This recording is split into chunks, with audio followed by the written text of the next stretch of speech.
I'd like to call this meeting of the Hyde Park Board of Education to order. We're at the central office. It is 6:02, and it's on December 13th. 12th. 12th. December 12th. 12th. Tomorrow's Friday the 13th. All right. The 12th. All right, we'll skip what? December 12th. May I have a motion to go into exec session for the purpose of discussing confidential matters pertaining to the employment and future employment of a particular person? So Some moved. persons? Second. Any discussion? All in favor? Motion carried. We are now in exec session.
May I have a motion to come out of exec session, please?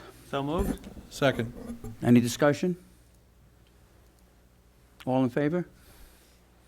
If you rise for the Pledge of Allegiance, please.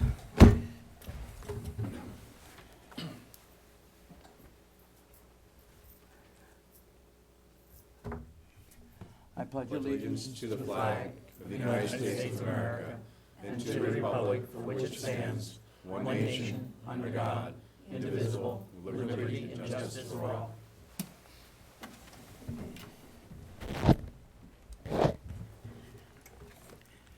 Do we have any agenda modifications? I don't think so. I think we're all set. All right, apparently we have no agenda modifications to deal with, so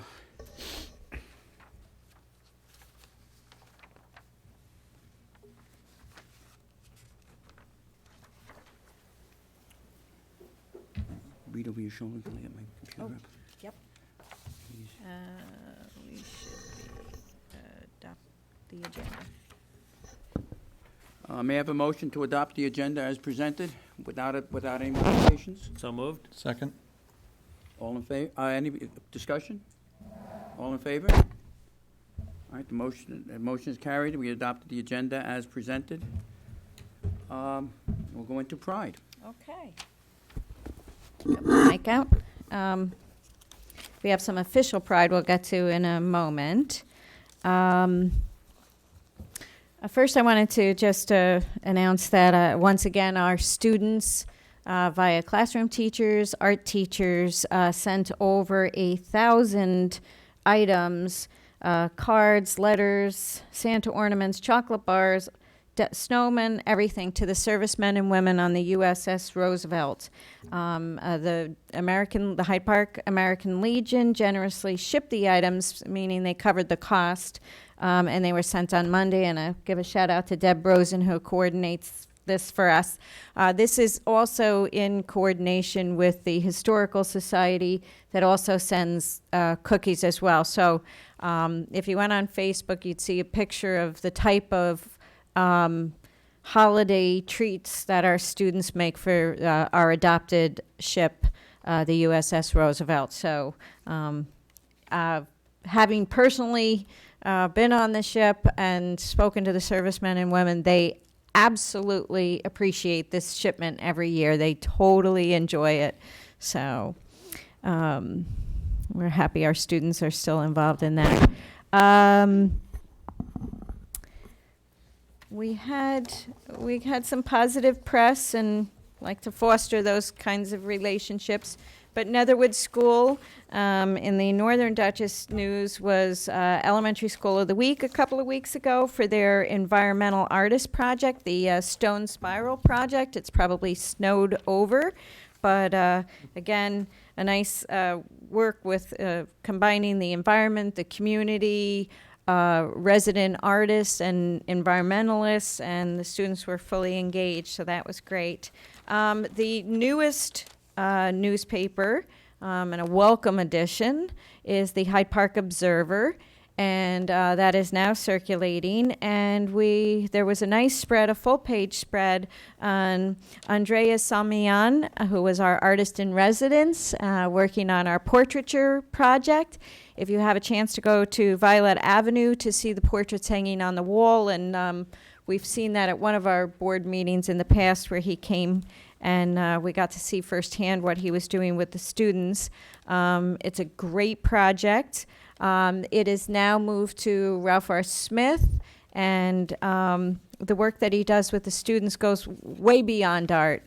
Really self-awareness, positive self-esteem, and all done through artwork. So a phenomenal project, and again, we're just happy to have that press. We had the first of our series of winter concerts, so please feel free to join us for winter concerts. And our athletic winter season is in full swing, and there's a girls varsity and JV game home tomorrow night at FTR, and after that, there'll be plenty of basketball, bowling, winter track, and gymnastics. How could I forget gymnastics? Yeah. Really. So please join us as we watch our students. And I don't know if anybody else had anything for Pride, and before we go to our official Pride. Okay, so I'm going to go up to the podium. Do I need to go? So Christine Williams and Pat Mosier, if you could come up and join me.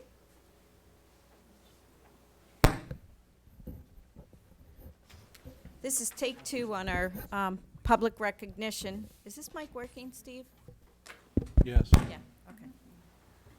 So this is take 2 of our public recognition for the people who really were instrumental in making our athletic facility a reality. We missed Pat and Christine on our last round, but we wanted to make sure that we had a chance to invite them here to be publicly recognized for the leadership roles that they took in making this project a reality. Debbie, do we have Christine's? They're both underneath. Good. Okay. So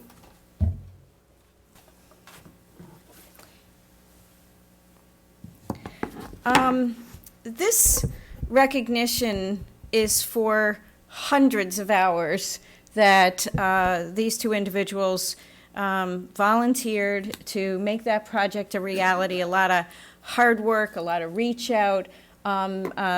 Pat Mosier, I don't even know how to introduce Pat other than if you've ever been involved in anything athletic for the last 30 some odd years in this district, you know Pat Mosier, you know his influence on all of our lives and on this school district. It's immeasurable.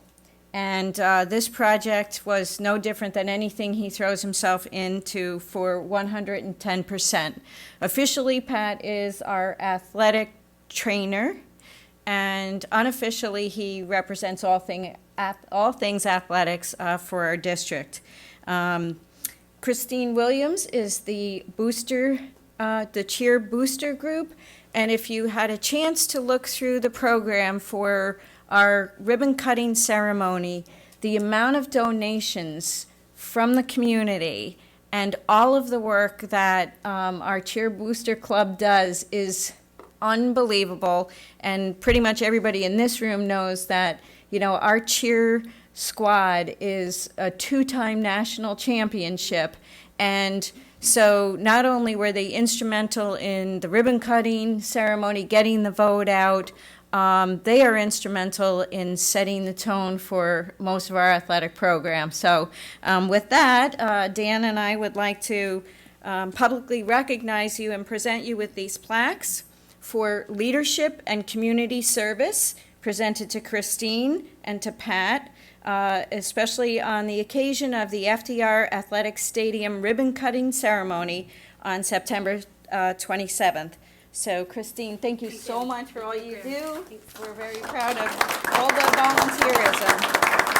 Pat, thank you so much. We truly appreciate all the volunteerism and countless hours, so keep up the great work.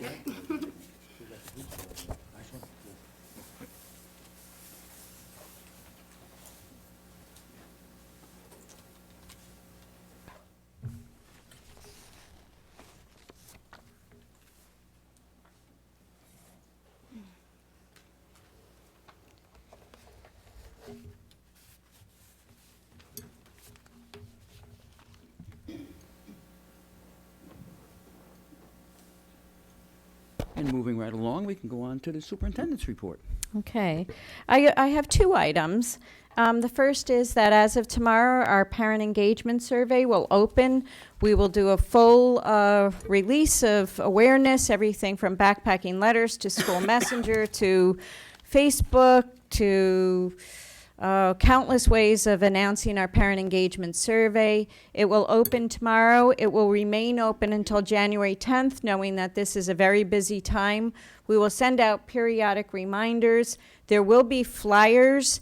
And is it a QR code? Is that what it's called? The little squiggly things? You can take your iPhone and put it on the poster, and you can download the survey that way.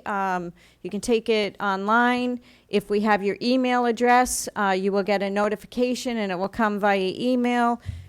We can provide paper copies. We can provide translated copies. People can come in and take them here if they don't have access. So you'll see a lot more on the PR outreach to encourage people to take the parent engagement survey.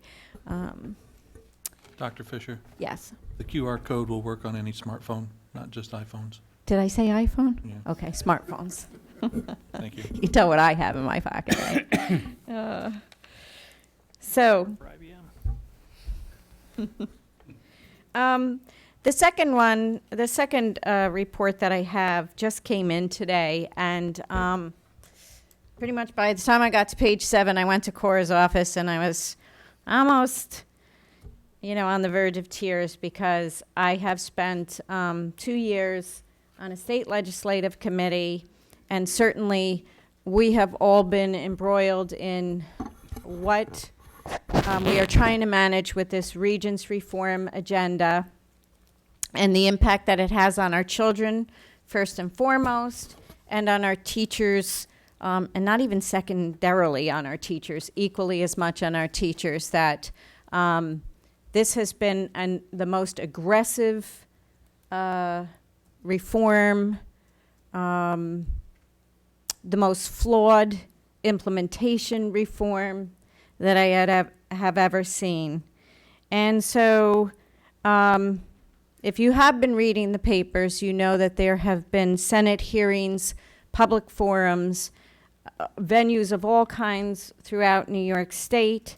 I spent all day Monday lobbying in Albany, and was a little discouraged because I hadn't seen this report because it was only released today, feeling that, the only thing I heard was, some minor relief, and you just feel like you're banging your head against the wall that people you're not getting through to anybody. So, with that said, Senator John Flanagan was the chair for the New York State Senate Committee on Education, and they published the report today.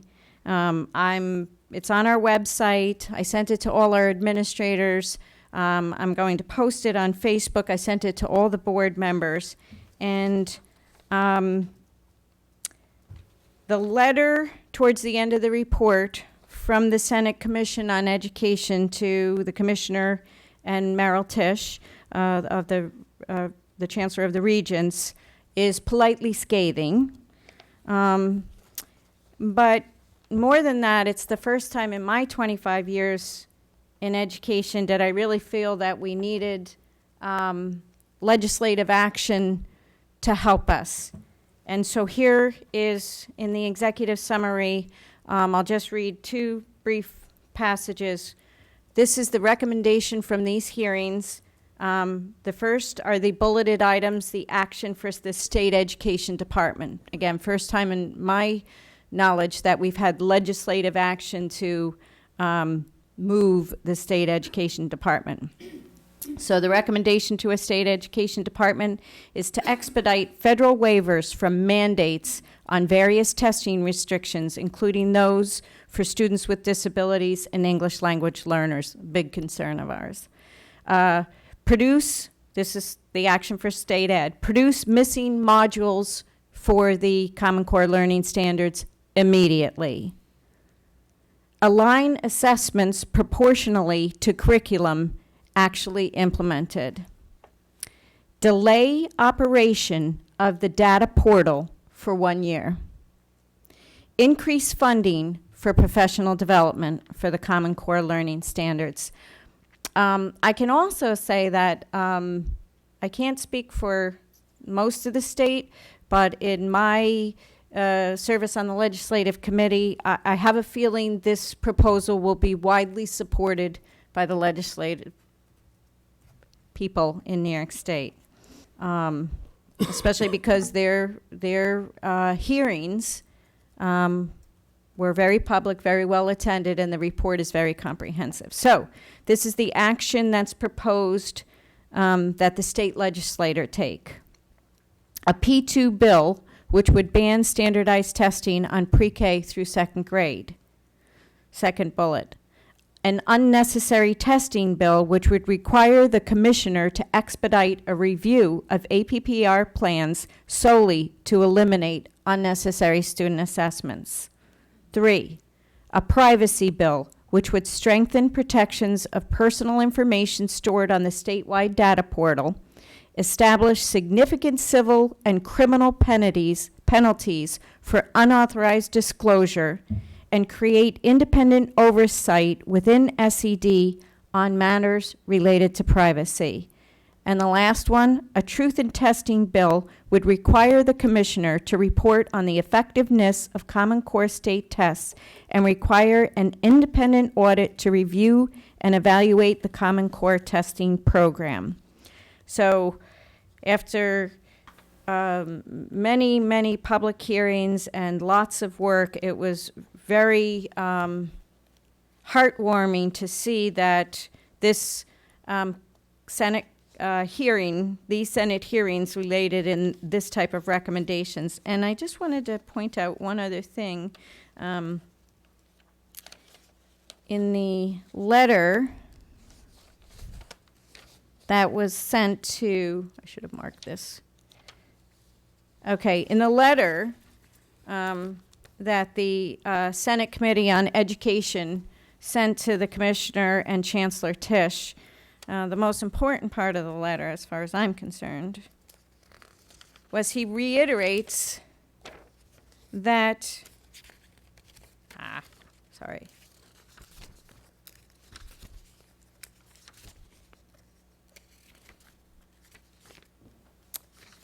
I should have marked it. Sorry. Oh, well. You get the idea. But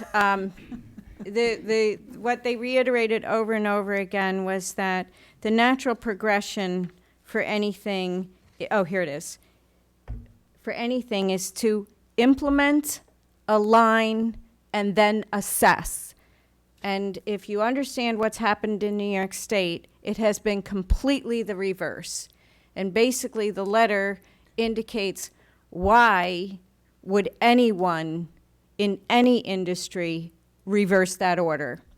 And it clearly states that the impact that it has on teachers and children is not acceptable. So there you have it. So we'll hold on, stay tuned. But these 5 bills will be presented to the legislator, and certainly the State Education Department has the whole report. It's interesting in one sense that this all comes about and these recommendations coming about as we enter into an election year. Yes, well. Everybody in the legislature is up for election come September, October. So it's going to present an interesting we could get a full sweep, clean house if we don't get what they're proposing. Right. Okay. So the next is, we'll call up Matt. Sure. So I'd like to introduce Matthew Cruz, a fellow Rotarian, actually the treasurer of the Hyde Park Rotary, and he is here to present on our annual dictionary project. And Matt is one of our newer members of the Rotary, and he's just been doing a tremendous job. So I really want to publicly thank you for picking this piece up and for coming tonight and giving a presentation. Well, I don't know if it's really going to be a presentation. Well, but, yeah.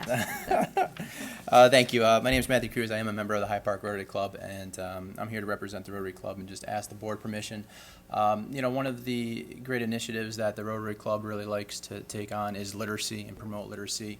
One of the traditions that we've had in the Hyde Park Central School District is that we buy dictionaries for the third graders within the school district. So keep this short and sweet. Just here to ask your permission, just for us to continue that and pass out those dictionaries to third graders. And Matt, do we know what the monetary donation is? I mean, not that it... $486. Okay.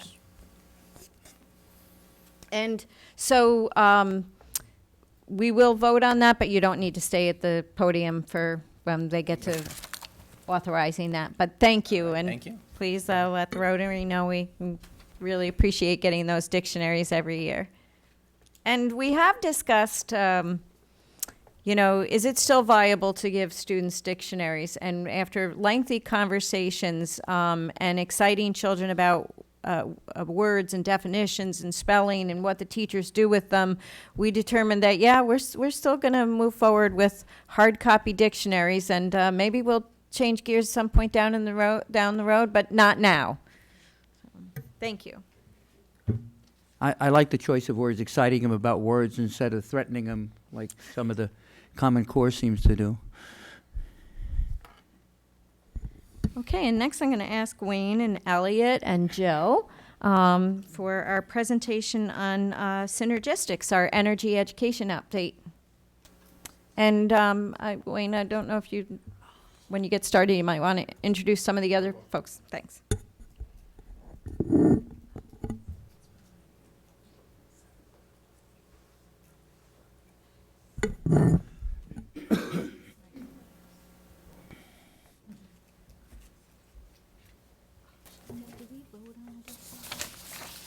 Great, thank you very much. Just like to introduce some people over in the audience that are here from Synergistics to support this presentation this evening. Some come from a very long way, some come from a short distance, I know this. But we have Ross Kelly, who's been our lead. I'll stand up quick.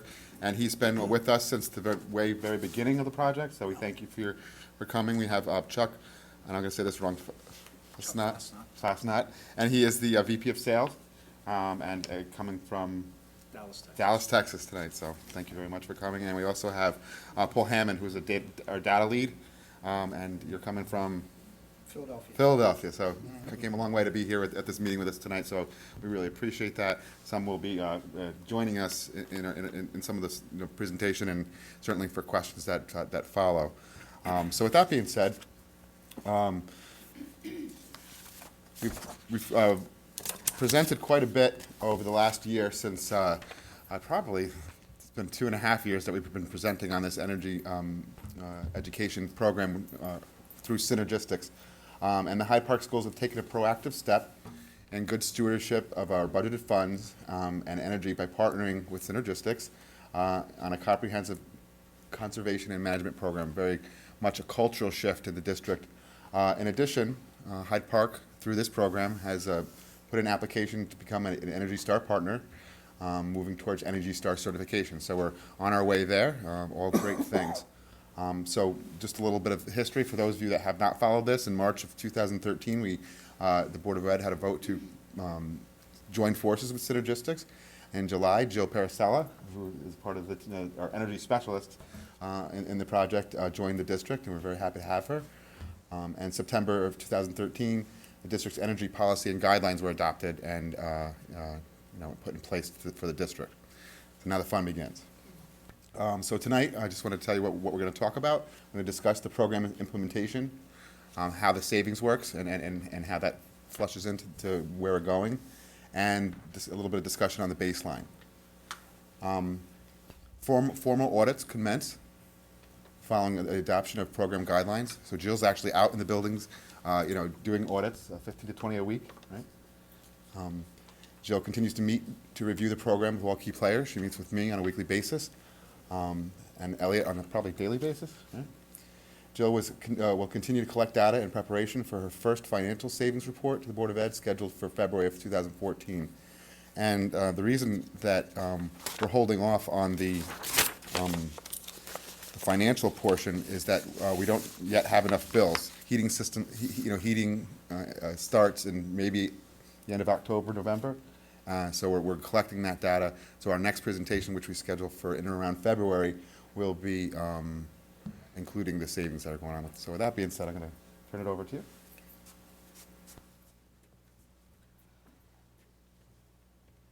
Okay.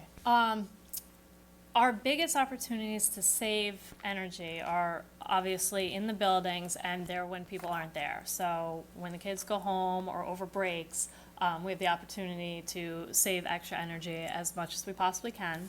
So we are working on recommendations to restructure the building use for the district, and that'll be forthcoming, and it takes a lot to change a policy like that, but we are working towards that as well. So after the Board of Ed distributed the guidelines and we sent them out to the entire district, we were able to complete surveys of all our equipment, all our buildings. We met with all the principals and custodians, all the key players to get the program going and get everyone on board. I began collecting data from the past 2 years and entering it into a new database, so from March 2011 all the way up until now. And luckily those bills were readily available and digitized here, and that was really super.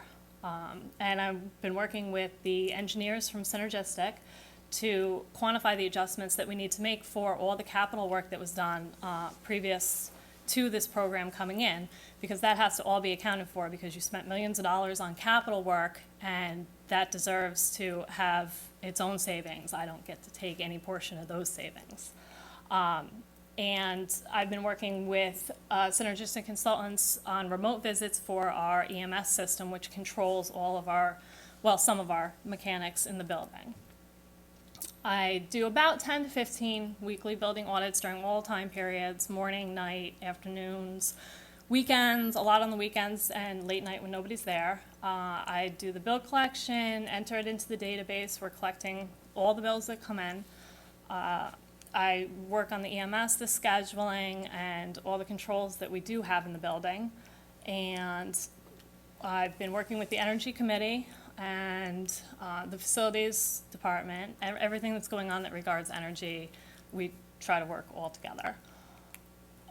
This is just an example of a building audit report that I would do and send. I send them to, after I do them, I write them up and they get emailed in PDF format to the principal, the head custodian of that building, or sometimes there's multiple custodians depending on the building, and Elliot gets a copy and Jim Hubel also gets a copy.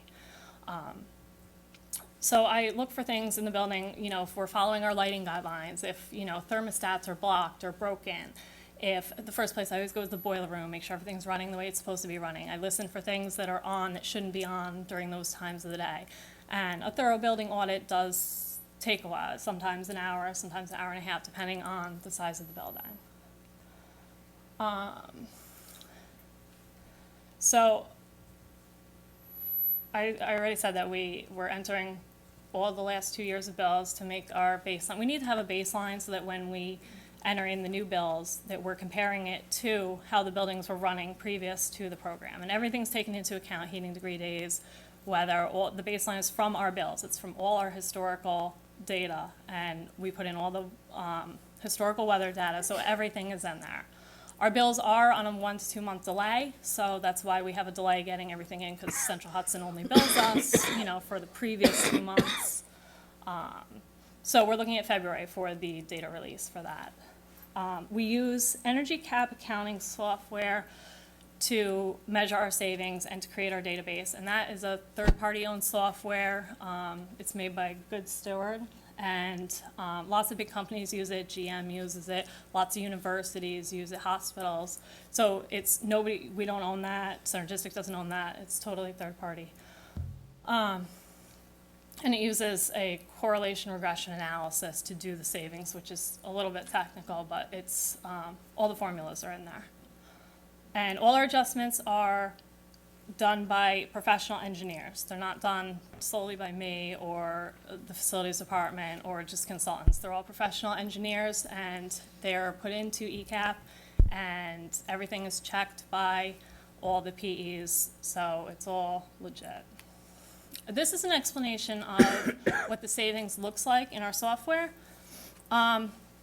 Basically, what it shows us is that we have our baseline in there, our actual, the first column is the actual baseline data of our historical data.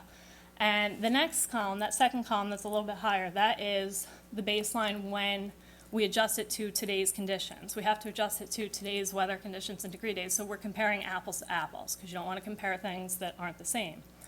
The third column, that blue column, is our current actual use. That's what's on our bills, what we've actually used in energy.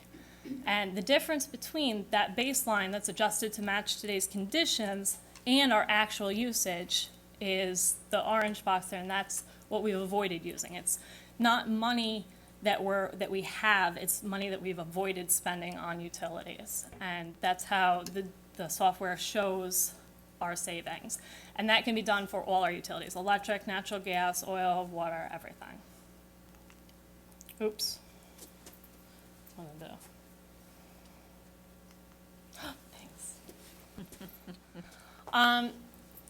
This is just to show that the measurement and verification of the data is done using the highest protocol for this type of data and these types of adjustments. It's all internationally recognized, and all done by engineers. It's from, there's a website here for this handbook. If anyone feels like going to look it up, it's all there.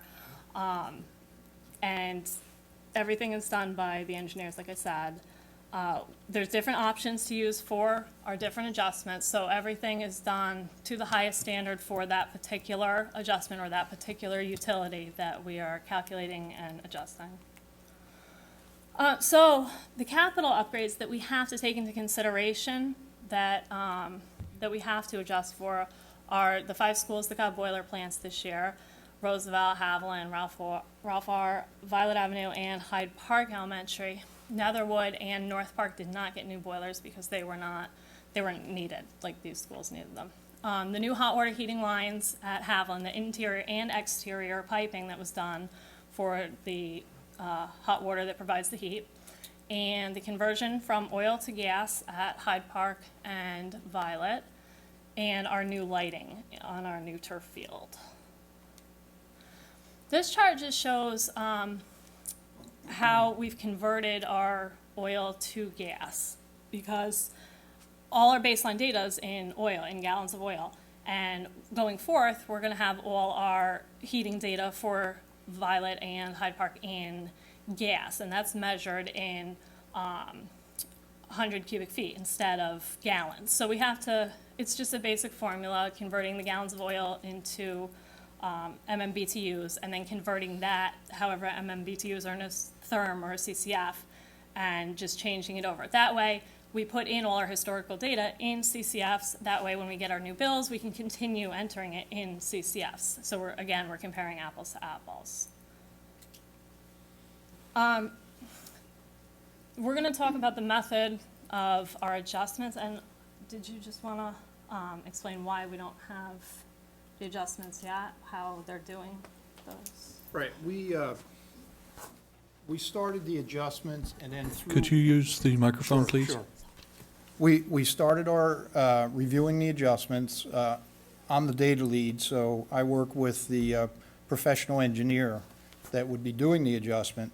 So we started working on that, and then through our process of looking at it and getting it checked through our senior engineer at our corporate office, we felt that we needed to review that again to correct some discrepancies in it.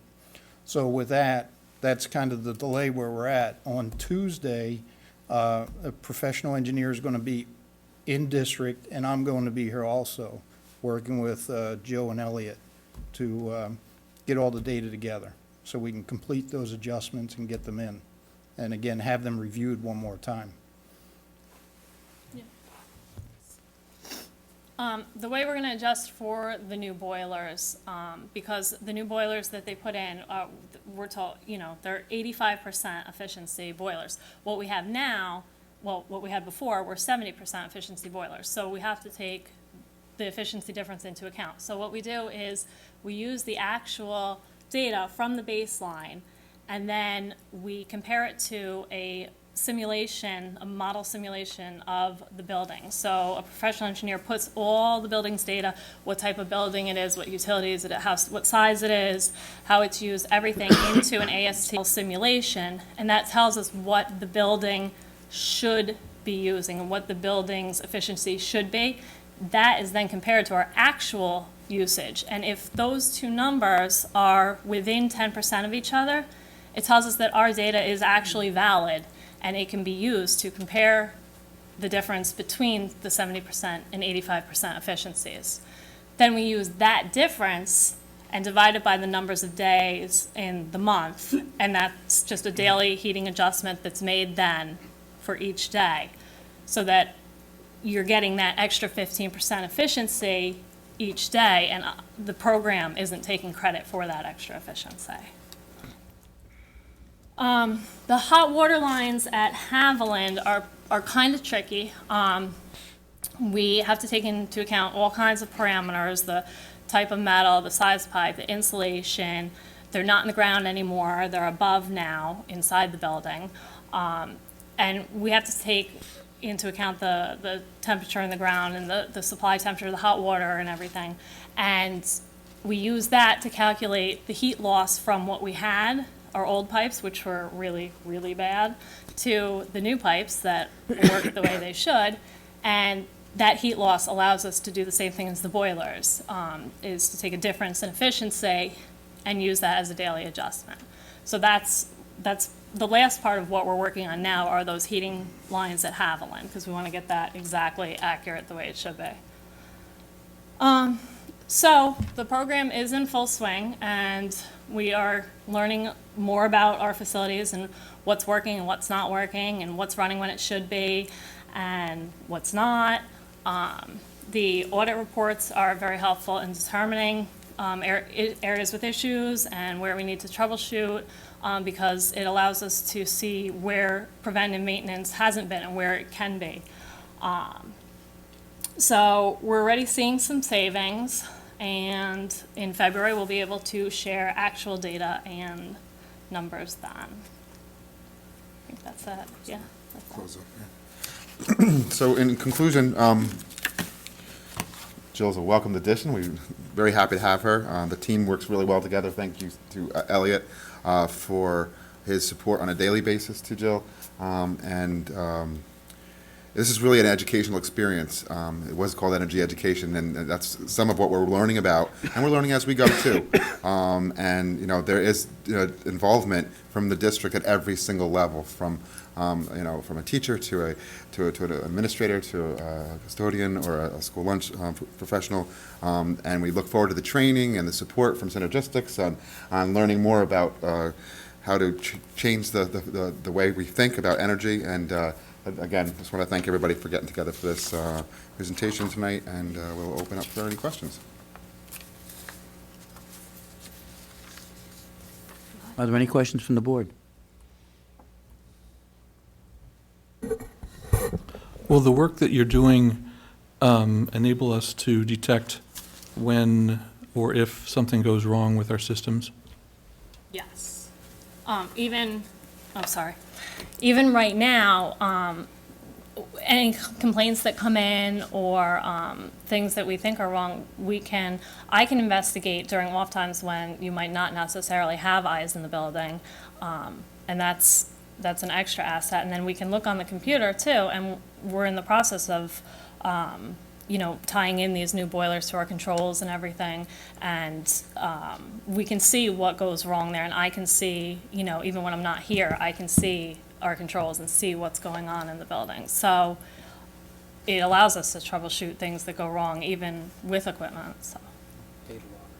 Yes, and I do employ data loggers in the buildings, which are little boxes, little devices that they record temperature, light, humidity, and I can launch them and throw them in a building, anywhere in a building, and for days trend, what's going on in that specific space. Even if we don't have the capabilities of seeing that on our computers, we can put them anywhere and then read that data and be able to see that. So you're saying you're working a lot of off hours and whatnot. So what's the strangest hour, latest hour you've been in the building? What have you found? I think the strange hours are when it's shut down, like on holidays when nobody's around and it's empty. And some of the buildings make a lot of weird noises, so that's that's fun. And early mornings, like 3, 4 a.m. are Really? Yeah, middle of the night. Yeah, those are interesting times. Yeah. And have you taken a lot of good notes? Have you found things that are like, hey, Yeah. lights on or whatever? Sure, and actually we've been able to find areas where lights have always traditionally been on because people don't know how to turn them off. And we figured out how to get them off, and now, so when you drive past Violet Avenue at I was going night, to say the second floor. Yes, I remember it's since I was a not- little kid, that second floor was always lit. yes, Yeah. and now it'll be dark at night when you drive good. by. Yeah, good. Yeah. We've been 40 plus years. They finally figured it out. Yeah. You would have thought the candles would have burnt out by now. Yeah, I would think. That's interesting. Huh, pretty cool. The age of the equipment in the buildings varies greatly. Are you discovering broken and miscalibrated equipment as you start? Sure. A lot of, and it always comes down to time and money. And these guys are spread so thin in the buildings, our maintenance department. And so a lot of times they don't have the ability to do those PMs, the preventive maintenance stuff that they need to do. So I am finding like thermostats that haven't been calibrated in however many years. And so if they're supposed to be controlling areas and they haven't been calibrated, then maybe that's why this room is always hot. And you always have buildings where rooms are always hot or always cold. And we're starting to be able to investigate those and figure out why, because that's an issue. It's something that should be fixed. We want everything running the way it should run. So there is a big discrepancy in age of equipment, but we're able to work with it usually. So it seems to me that there must be a case where you're able to quickly walk through and say, that's broken, that's broken, that's broken, that's broken, and then triage the problem into, we can easily fix these, the low-hanging fruit, and the rest of it gets placed on a wish list or a priority list. Of course, there's always wish lists. Yeah. And there is times when, if there's something that's minor and we can Band-Aid it for now and move to a bigger dog, we can do that. But a lot of stuff, even, it goes on my audit reports, and if it's something I see consistently, I have a whole document of those too, the things I find all the time. But if it's just something I happen to come across, like a work order will get put in for that so that we're aware of it. Because a lot of times these guys aren't in the building when I'm seeing these things. What interaction have you had with the faculty and staff? I mean, and I see that, there's a report here that you may give to a principal when you find something, or custodian, it gets circulated. What reaction are you getting from those? Well, first, the reports, they go to the principal, and I meet with them regularly. And it's up to them how they want to disseminate that to their staff, because they're the leadership for their building, and we want them to drive the program in their building and be the example. So however they choose to best get that across, that's up to them. I've gone to faculty meetings in the buildings and been able to speak to the faculty about the program and get some FaceTime about who I am. If time allows, I want to be in the buildings during occupied hours also, to be able to walk through and, hear what staff has to say about, because there's always complaints, or and they actually have really good feedback and suggestions too. And things that, they're in the room every day. They know what goes on in their room, and we're not in there every day.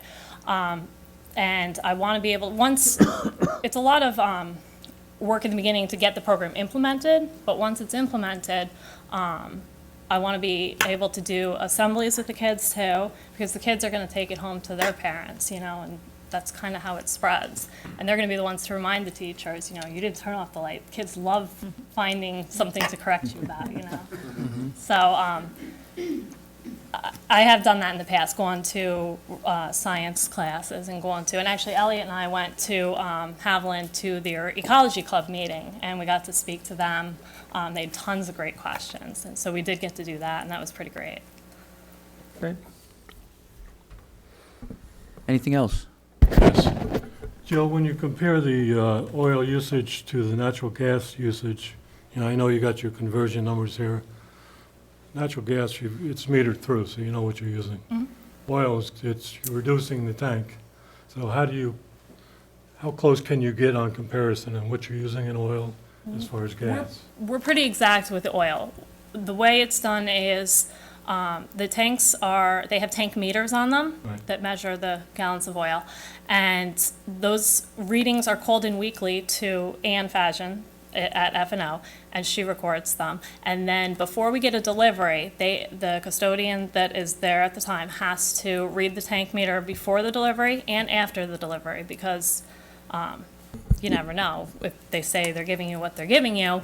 And then we use the delivery information and the tank meter readings to calculate actually how much oil we're using, how many gallons we're consuming. And also the cost of oil, are you in a co-op for oil? We are, it's on state bid. A state bid, Isn't it? so it's co-op, Yeah. yeah. Okay. And do you know if they go by daily pricing when you purchase? We do get the daily pricing from BOCES, but right now with the state contract that we're on, the prices don't really fluctuate week to week. So we know what price we're paying for the week when we order. We don't really, we have not yet ordered more than once in a week this heating season, which is great considering how much oil we went through last year. Right, okay, thanks. I wanted to just mention two things. One is that, you know, with any new program, there's bumps and bruises and implementation dips and asking people to change. And we've experienced what I would consider, you know, a normal amount. And I do want to say that Jill, in working with Wayne and Elliot, are responsive. And, you know, when we find out what's not going well, they're very responsive and open to saying we need to do this differently, and, you know, and working on that communication plan. So, you know, I just want to publicly acknowledge that, you know, those bumps and bruises are part of it, but we have a good partnership, and I don't anticipate that we won't be able to really just get to where we want to be, both philosophically as well as in practice of what we want to do in our buildings. The other thing I wanted to say publicly, because, you know, we run the danger of having confusion on the two, and that is we do have a heating issue at Haviland Middle School. And so, of course, you know, we have two things happening simultaneously. We have an energy conservation program coming in, and we have a heating issue. And what happens, we have some rooms that are very, very cold at Haviland Middle School. So the normal reaction from staff and students is to think immediately that, oh my God, they want to save energy, so now we're freezing our butts off. And it's a reality. There are some rooms that are incredibly cold, and I want to separate the two. We are working round the clock to remedy the heating issues that are associated with the installment of our new boilers with some of our old Amoresco contracts, and we're working through that. We might have had one or two heating things that were a result of, you know, maybe not gauging the timing correctly, but that the heating issues at Haviland Middle School are not the result of an energy company coming in saying, we want people to be freezing. And I needed to publicly state that because that's a reality. We are working on it, but I don't want the two to be forever glued together, because when you're sitting in a classroom that's 57 degrees, that's not a pleasant experience. And it's not every classroom, but one classroom at 57 degrees for the whole day is too many. So I just wanted to, put that out there, because, we're here, we're giving this energy conservation program, and I know I have a building with how many kids in it? 870 that know that there's an issue with our heating system. So I just wanted to be on the record for putting that out there. Yeah, and again, just to you say it, that's absolutely correct. The, if we didn't do the synergistic contract and Jill wasn't here this year, we'd still be having the teething problems with the boiler plants. It's just the nature of putting new equipment in, and we need to work to resolve that, but one has nothing to do with the other, so. Well, and just, I don't want to get too far off synergistics, but one thing to remember is we only replace the boilers in those Right. buildings. I mean, they still have the original distribution system, the original piping system, the original valves, the original Traps. steam traps. Everything else is there. So, don't want to get too overly optimistic that simply replacing a boiler resolves all of our heating problems. It's a challenge in a building of that age to keep the system running, so. Thank you. Anything else?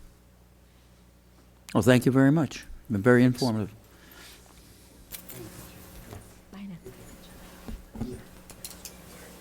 And Wayne's back to the podium. Savings.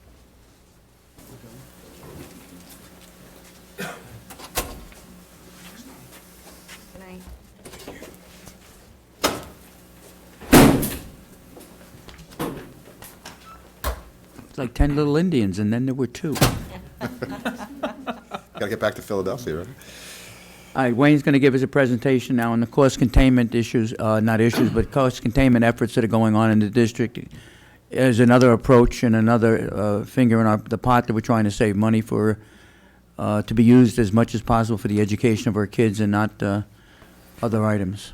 So I was excited about the board goal for cost containment because it helps me to educate folks about how fund balance is built. If you remember in October, we went over a comprehensive review of how fund balance came from expense and, savings that happen in the district throughout the year. So I'll be regularly presenting on, how folks throughout the district are doing this.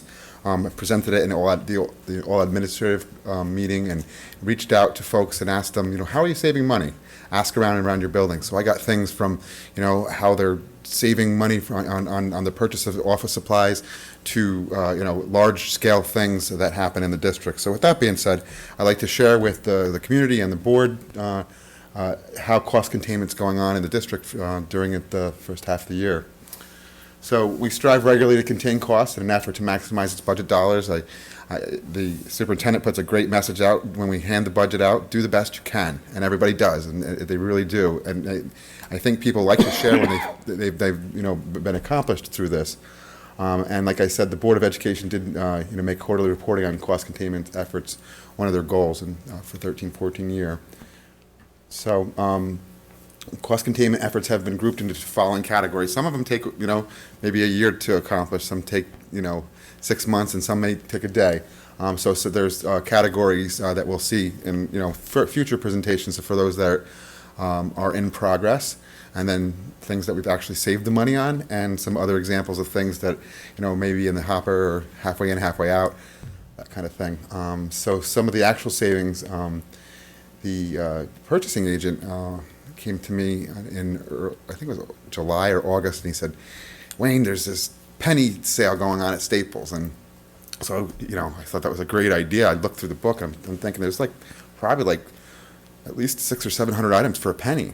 Well, put an email out, and boy, oh boy, did the district office do their due diligence, as well as over across the street in HPE with Pupil Personnel Services, and they saved $15,376 worth of office supplies through this. And I think every department had a part in that, because when I was calculating out the cost of what we saved, it was really interesting to see that. So just a very simple thing, something came across, and these are all things that we use. Some of the quality on some of the stuff was a little different than we were used to, but certainly something we could adjust to, and good savings were made.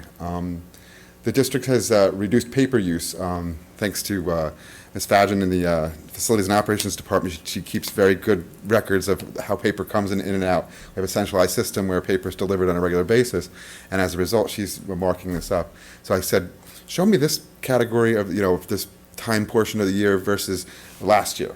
And she did that, and sure enough, there was $14,000 less paper. So kind of like Jill explained earlier, it's expense that we didn't make. So $14,000 was saved in that budget line as a result so far this year. Must be board docs. Where do they find the common core? Yeah, right. Paper. Let us take credit.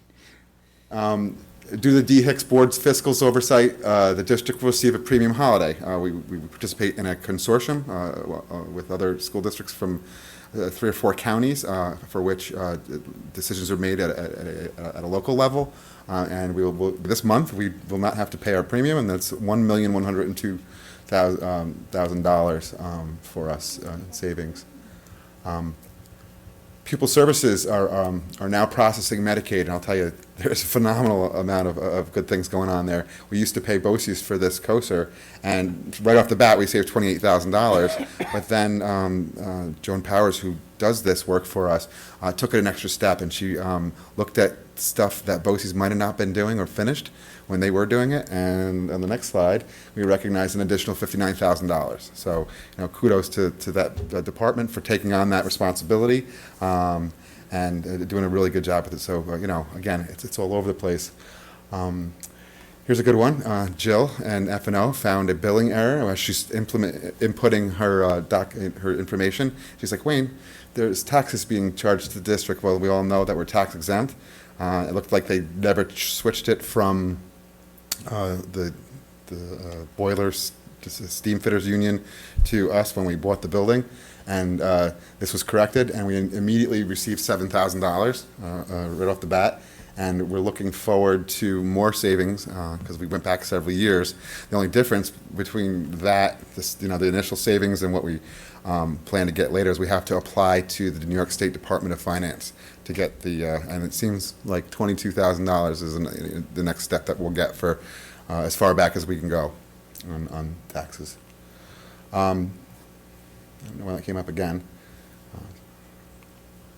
So the year-to-date savings is $1,260,000, and it's pretty significant.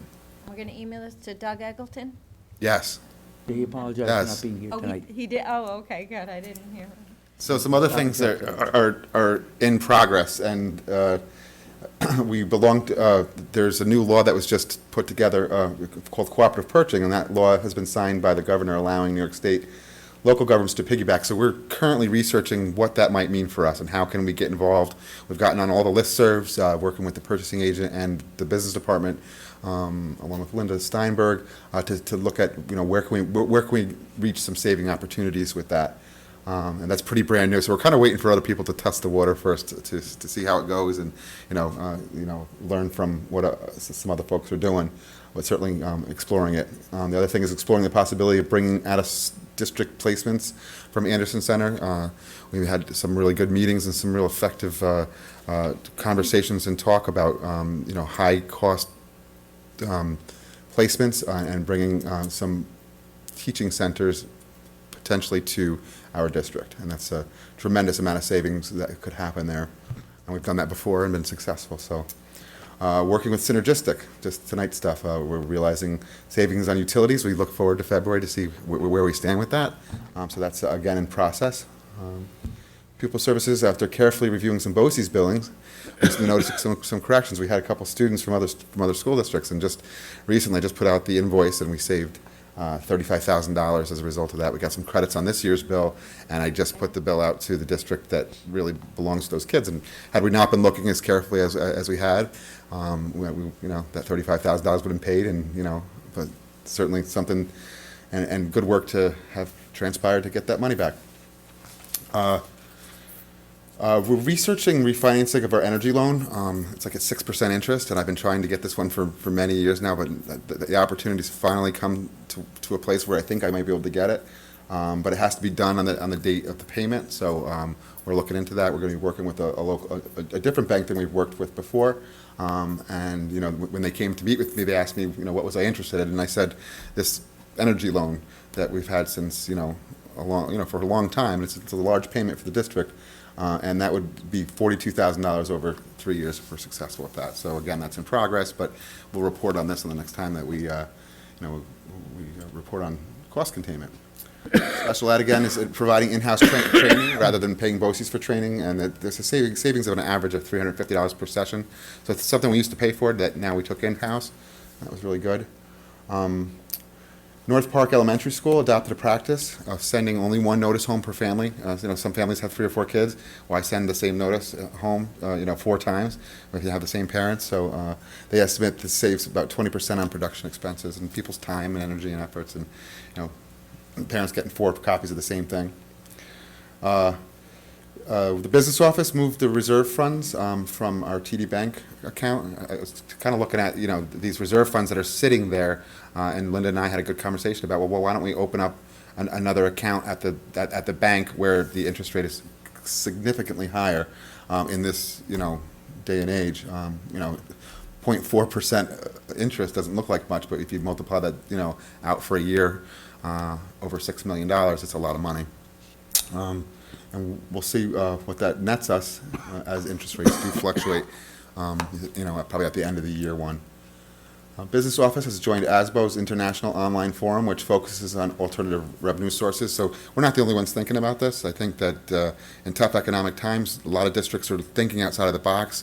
During all of my professional development that I went through over the summer or into the fall, a lot of emphasis has been on how do we look at what we do a little bit differently? How do we look outside of the box? So we did join that, and we get I get some great things on email and gives me ideas, and share it with other folks that might be able to use it. We also joined the SCORE Association of Business Officials, and this was an online listserv with ideas that come. Some are really good, some are you kind of it's not going to be possible for our district to have windmills or anything like that. But some things are appropriate, some things are not. But it's again some other really good things. So Wayne, before you get too far, and I'm sorry I didn't catch this before, I meant to add this. Netherwood does a virtual backpack. And so that's something that we really want to encourage and foster. And that was driven by their PTA. So we should find out from them how that's going. But definitely another cost saving is to have all the documents going home electronically. But we should check in with them and see how that's going. But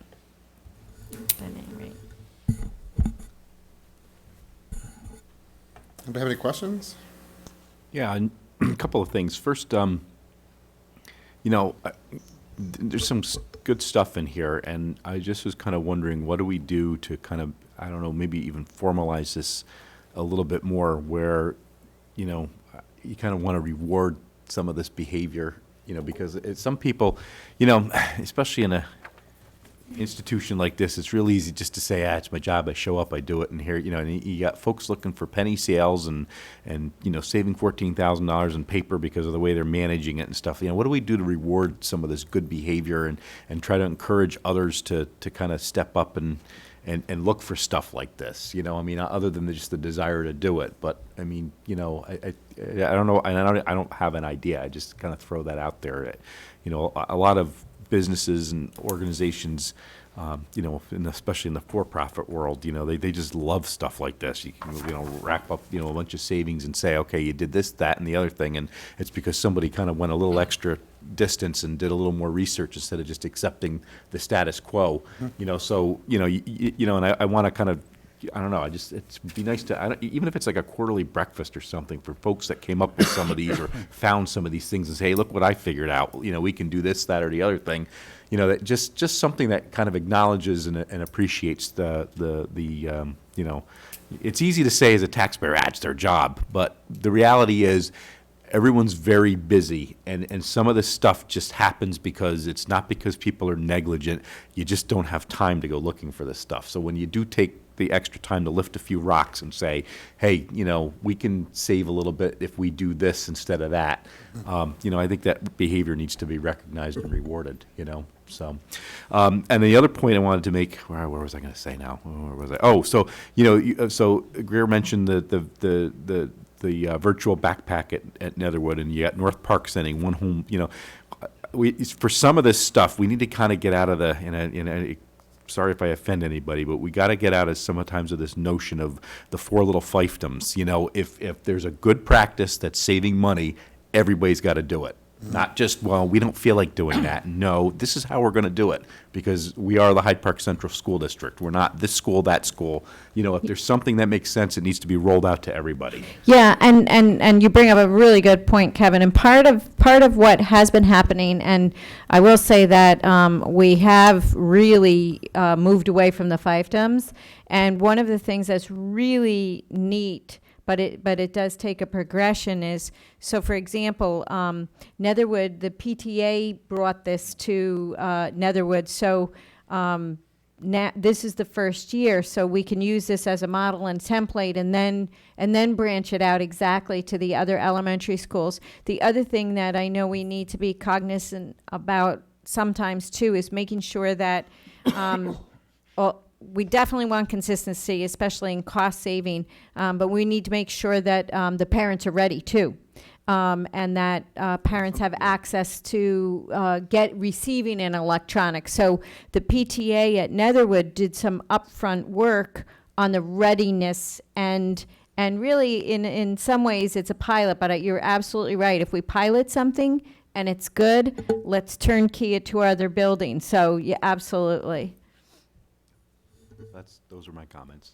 Thank you, Kevin. So I guess I really need to take Aviva and Wayne out for breakfast. But no, a great idea, and I saw Wayne making notes, so I think we'll come up with a formal system to start to acknowledge, people who do things for cost containment. I think it's a great idea.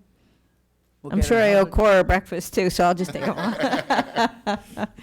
Well, I will say, and it's not part of this report, but since I stepped into this and I got to dig myself out of it, I will give a shout out that Cora has spent a tremendous amount of time writing grants. And we are the recipient of several of these grants, and I know we'll be talking about some of them in the future, but that's another cost savings. We didn't list it in this report, and one of the reasons why we didn't is because we know we can catch up with grants, and we've spoken about presenting on the grants, because a couple of them are still in the wings, but one of the things we wanted to be really clear on is for this particular report, to report on things that we were spending money on and now we're not.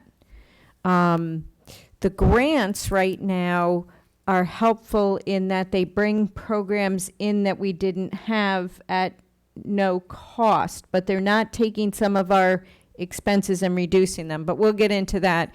And then some of the grants that we're looking at and hopefully will receive will hopefully serve as being able to offset and or reduce some of our professional development costs. So for another day.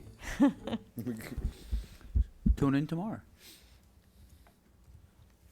Right now, Cora, I believe, is going to conduct a public hearing and comment on the contract for, Aviva. And actually, we decided, because I've done it several years, not to do a formal presentation, but just to talk from here, if that's all right. Or if you want, I can stand there and do it. So the contract for excellence was the same allotment as last year. Though it's not a true allotment, it's that we have to show how we're spending funds to address where our areas of accountability are. So just like last year, we focus on areas of special education in buildings that have a lower socioeconomic status because of our test scores for students with low SES. So we just look at having certain positions funded under a C for E line, a contract for excellence line. So it's just a state requirement. It's sort of the other end of things to say on the fiscal end, if you're struggling in these areas, how are you addressing that through your budget? At one time, there were additional funds for C for E. That hasn't been the case for several years. I want to say 5. So right now, it's just another way that we show that we are aware of our status and what we need to work on.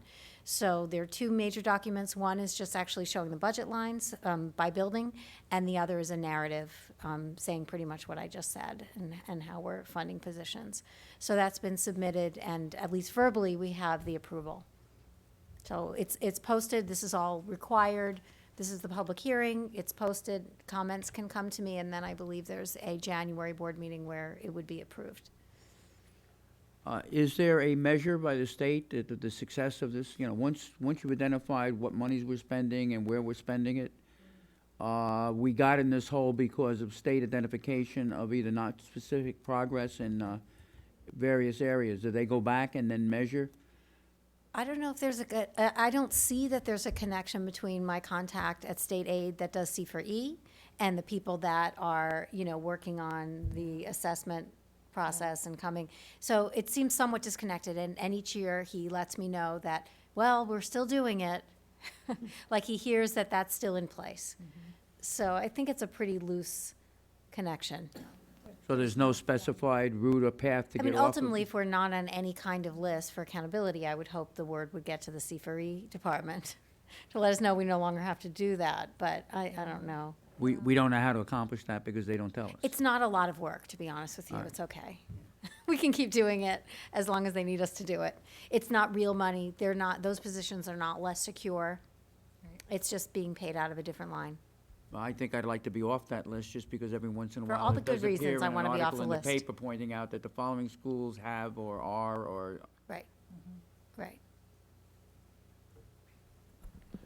Do I understand correctly that the total amount spent as part of the Contract for Excellence is about $1.6 million? That's, yes, and I believe that was once given to the district, but there were other cuts in aid at the same time, right? So it was a little of a shell game to begin with. So here's this $1.6 million that we got, I think it was 2 years, but there were other cuts in aid at the same time. In And other now, words- Than a gain for us. Okay, Right. so the state effectively was taking, they were apportioning our aid and forcing us to spend it in a way that they believe benefits. right, but what we did is, trouble areas. rather than disrupt programs, everything we're doing is already to improve. Like, we know what our data is, and we know what we need to work on. So we didn't actually, cut a program or cut a position to do something else. We just said, this person's work is really relevant to this accountability. We're gonna pay them through C4E. Their life didn't change in any way, and their goals and their work didn't change in any way. Okay, so do we still receive money earmarked for C4E? No, So this $1.6 million is money that was raised from our tax base or part of the it was part of regular, the general budget, regular aid, yeah. but wasn't earmarked from the beginning. Every year, we have a choice in C4E for how to allocate, so we could always move it around, but it's basically the same pot of money, that's our money, that is not extra money from the state, that we say, this is C4E, this is not. If our accountability really changed, we would need to allocate it differently. So, if all of a sudden, it was only one building, we would have to allot it in that building. So, I guess another way of answering, and the question might be heading in the same direction, instead of spending money, is there a possibility if at some point, a year from now, 2 years now, the state comes back and says, hey, we've looked at everything, you've done a great job, we're not having the problems with the kids, you're off the list, and then the next fiscal year, when we look at our aid, suddenly there's money missing, and they said, oh, that's the money you were getting for C4E, you don't need anymore. oh, I hope not. I don't think so, because for several years, there has been no additional funds even called C4E. Okay. So right now, it's really just a reporting mechanism. It's like, in my mind, it's the fiscal accountability piece of Race to the Top. This is, What was No Child Left Behind. They have to balance that out and say, well, how is that being accounted for fiscally? So that's that. well, this is what happens when you sit at this table for 13 years, you start looking at things that are going on in different perspectives, truly out of the box, but always worried about the negative effects it can have. Right, right. Because we've seen it happen several times. Anything else? Okay, then moving on, we will go now, I need a motion to enter for public participation. Well, just to this point of order, isn't this technically a public hearing? I don't know if the public wants to comment on this, Oh. but. Oh, independent of I think public you're- participation. I think it's supposed to, well, no, I- I meant, this is a standalone public hearing on this topic. So you're supposed to allow the public, right? Because it says public hearing/comment on the contract for excellence. Okay. Looking at the audience, I'm not so sure there would be. Maybe you guys do want to comment on it, I don't know, but you have to. All right, now we've heard from the board, is there anyone else in the audience who would like to comment on this? Only on that issue. Probably not. Going once? Going twice? Sold without takers? I'll move that we're going to close Yes, the we said public comment. Close. I second. Any, all in favor? Okay. All right, now I need a motion to enter public participation. So moved. Do I have a second? Second, Any discussion? for all other topics.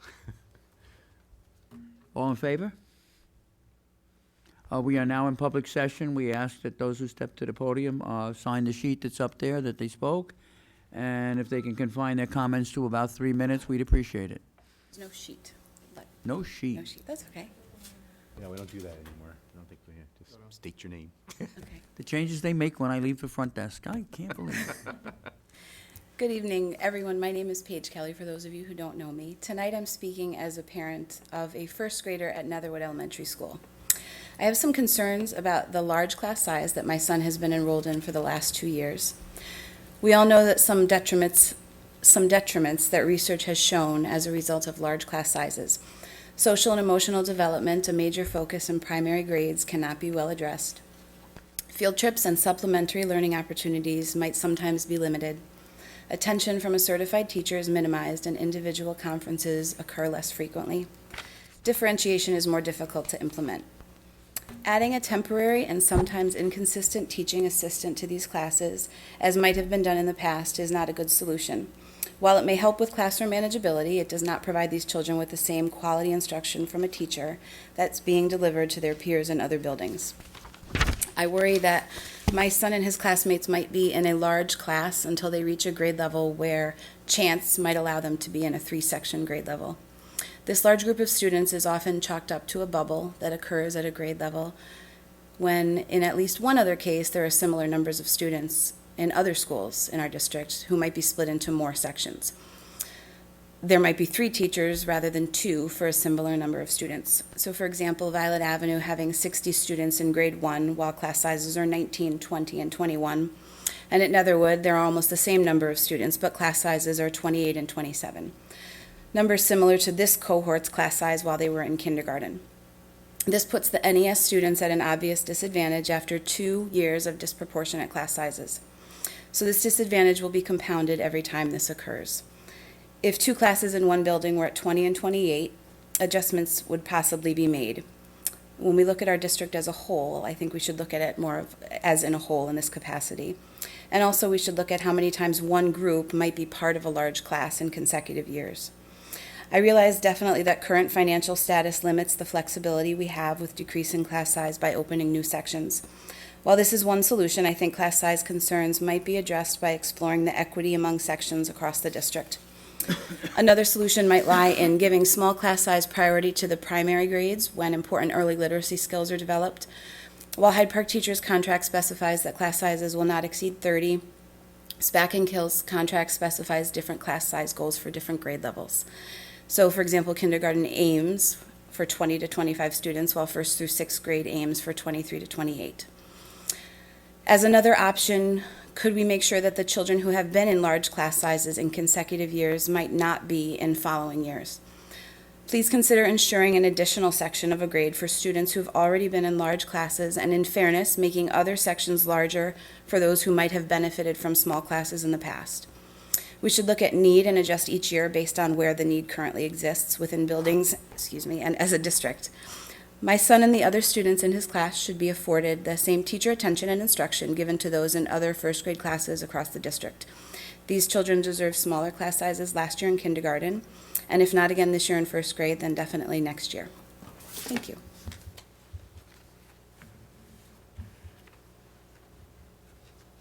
Is there anybody else who would like to address the board? May I have a motion to come out of public session? So moved. Second? Any discussion? All in favor? Is there anyone who would like to comment on that? Well, I would like to, I mean, raises some good points, and I guess I'd just like some clarification. Do we have inequities from building to building? I mean, and I don't know the numbers exactly, but let's say that if you had 60 second graders in one building and 60 second graders in another building, do we have situations where we have 3 sections in one building and 2 sections in another when we have the exact number of students? Yeah, in some cases we do. We receive targeted Title I funding for our schools that have the high percentage of free and reduced lunch. So we receive targeted funding because they are a needy population. That's not to diminish at all what Paige just said. But because of the receipt of federal funding for our high poverty schools, we do have that level of inequity sometimes in that we have to use those funds to address that. The other thing is that throughout the district, we certainly experience large class sizes in some situations and not in others. For example, North Park is, as we all know, because of the closing of Hyde Park Elementary and the recommendation for the redistricting of the students from Hyde Park Elementary and then the decision not to follow that recommendation. We certainly do have large class sizes across the board at every grade level, some large class sizes at North Park. And again, not an ideal situation, but we do have large class sizes. And I believe we even have a couple large class sizes at the primary level at North Park, maybe second or third. But I will also say that Netherwood and that situation is on our radar screen. We have been monitoring it, and it is under consideration. And I can't make any promises right now, but it's definitely something that we have discussed. And as an instructional approach, look at it as something that is unique. We have not had a situation where we've had students in that large a class for kindergarten and first grade. We have not experienced that in our other elementary schools for quite a while. So Netherwood, for that particular cohort of students, I hate using that word cohort, but is on our radar screen that we do recognize that they can't take the hit year after year. So we're going to try and see what we can do. Now, Greer, we've indicated we don't want to be reactive to these situations that develop, and based on the closing of the one elementary school, we've asked that we start in advance looking and projecting on the student population distribution, not only as we're seeing it now, but projecting it out for several years because of economic changes that could occur.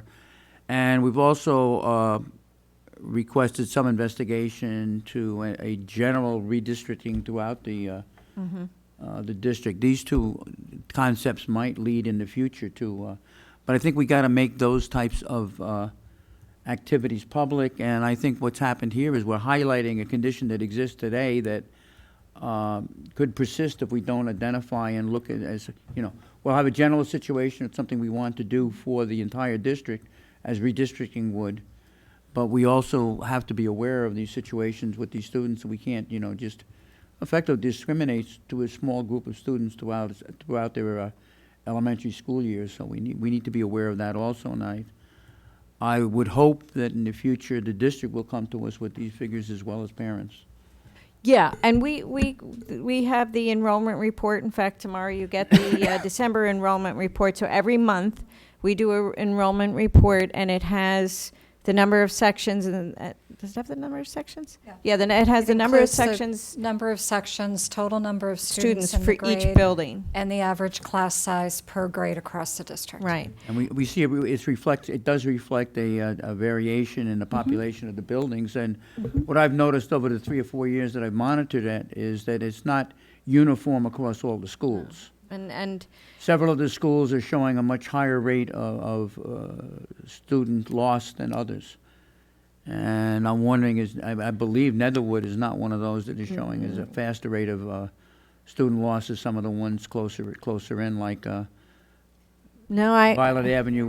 Yeah, I think Netherwood's been pretty, I thought that was one of the things that pointed out in the enrollment, that was one of the plugs for closing Netherwood instead, because their rate of total student decline is rapid.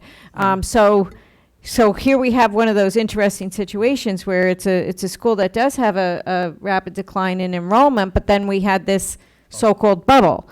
And nobody wants to say bubble, because when it's my kid's not a bubble, and shouldn't be a bubble from here through eternity. But Dan, you remind, and this is a good point to remind, that the board and I committed to an early enrollment update, which I believe is scheduled for January or February.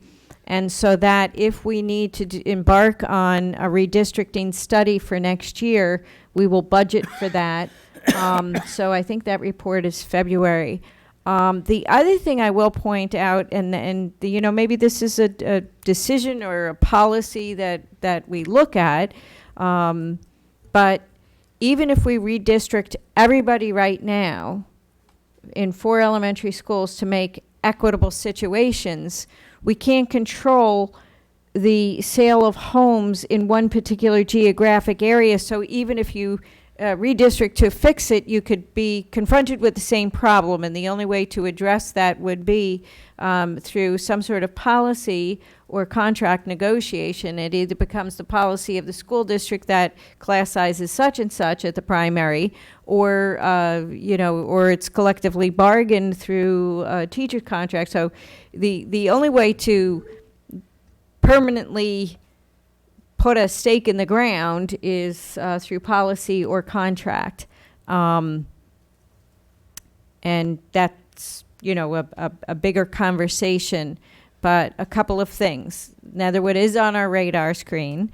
We are going to give an enrollment update, and in January or February. I think it's February. But it's one of the difficulties sometimes in addressing these issues is, how do you look at equity throughout the district? And we have a situation in Netherwood where by geographic location of the parents, we have a grade level of students that came in a large class size, which was unusual for that area.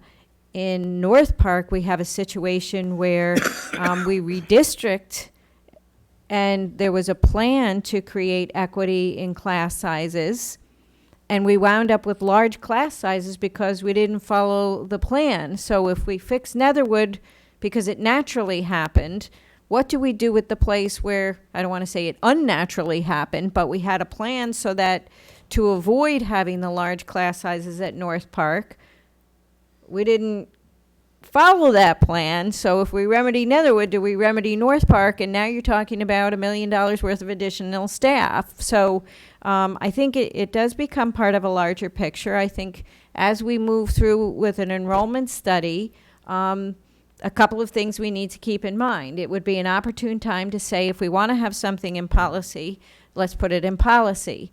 We also want to say that if we move through another enrollment study and make a commitment to an enrollment study to resolve issues, we need to stick with the commitment to resolve the issue. And so we don't find ourselves with anomalies or large class sizes. So these are great conversations. We are talking about the education of our students. We all know the research on class size, and unfortunately, you can use it in many, many different ways, because the research is, some people will say clear, but you know, we really probably, if we want to address it and not be faced with it on an ad hoc situation, then, you know, you need to do it through policy, so. And I'll just throw one question out there for future consideration. I guess this will fall on Cora. What we've been hearing over the last couple of years is we've been doing this testing, and as we've been doing data analysis, we're getting a better handle on where our students are weaker, where our students are stronger, where they need to be addressed. I guess the question I would like to be looked at is, can we correlate, if we do have a educational issue at Netherwood in this group, in other words, projecting on how the whole overall district did and then comparing that to how the students in that class are doing, if we have a large enough statistical difference to question what's going on out there, could we then analyze further to determine whether or not it's indicative of this class size that's affecting it or some other factor? Yes, we just recently gathered all of the fall literacy data that was gathered by our teachers. And I have all of that, and I'm in the process of comparing the buildings to see, basically, it's the percentage of students at each grade level that were identified as being on benchmark in literacy. So we can take a look at that. I can certainly identify at another time whether or not there's a connection between performance of students in larger versus smaller class sizes. I'd be hesitant to immediately say that there's a causal relationship, but we can certainly talk about how the two compare. Yeah, and I'll relatively admit it. I'm prejudicial in this area, but it's a reverse prejudice. I went to school in the city. My class size from 5th grade through 8th grade was 56 students per class. And the comparison of accomplishments between the Catholic school I went to and the two public schools that surrounded us with a effectively 60% less, 40% smaller class size, favored the parochial school system in terms of, well, we did so much better that they eliminated class size, but then the public schools always said, well, it's not your class size that's making it right, it's your effectiveness in choosing the class population and getting rid of the issue, you know. So this is not a question that hasn't gone on for a long time. I mean, this, decades. I hate to admit it, but I'm talking about a problem that existed half a century ago. And probably will My half a daddy told century me from about now. Yeah. One thought that crosses my mind, and talked about Spakenkill School District. Now, this year they did a redistricting where they, K2, 3-5. Have you heard anything back on that as to, I mean, it certainly upset a lot of people, I know. Yeah. But, I mean, it has some benefit. I think one of the benefits is to help to level class sizes so that you're, you know, I don't know that, you know, we couldn't take it all to one building, but maybe, you know, if, you know, that may be a consideration and help to, if we're going to think of redistricting, which is going to be radical in itself, Right. that might be a possibility that should be examined. Yeah, we can, I mean, I can certainly inquire. We had some discussion about that. I know one of the reactions is, and one of the reactions on our part when we were looking at it is it doubles the amount of transition students have to do. And in Spakenkill, they only had 2 elementary schools, so all the kids will be together K2, all the kids will be together 3-5, and we could do a similar construct here perhaps with 4 elementary schools, but it does double the amount of transition, and they do not have they don't have high poverty in 2 of their elementary schools. We have 2 elementary schools with high poverty, and we do know that for our most fragile students, transition is one of their big obstacles. So we would definitely need to throw that into our consideration.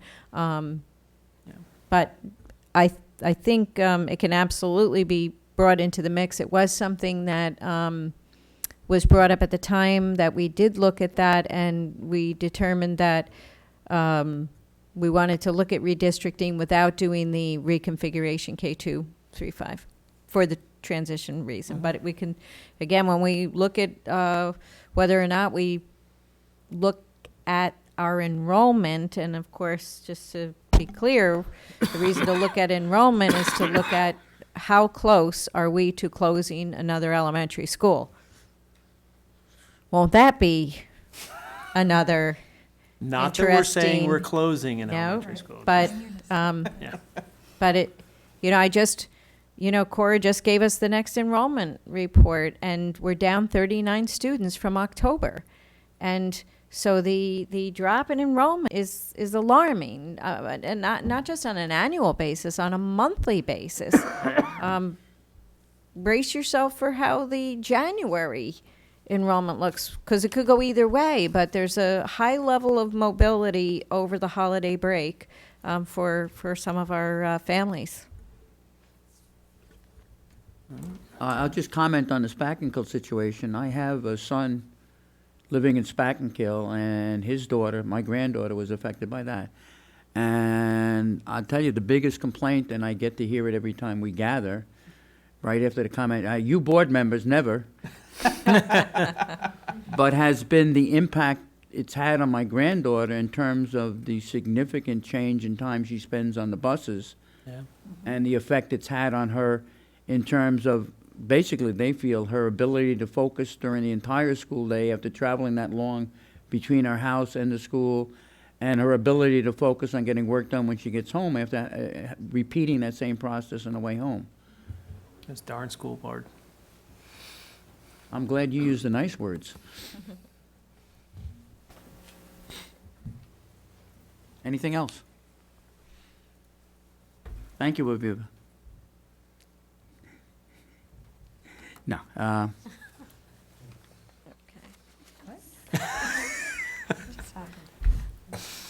Normally Aviva's the one that pops up and sticks her head in the noose, and it didn't happen this time.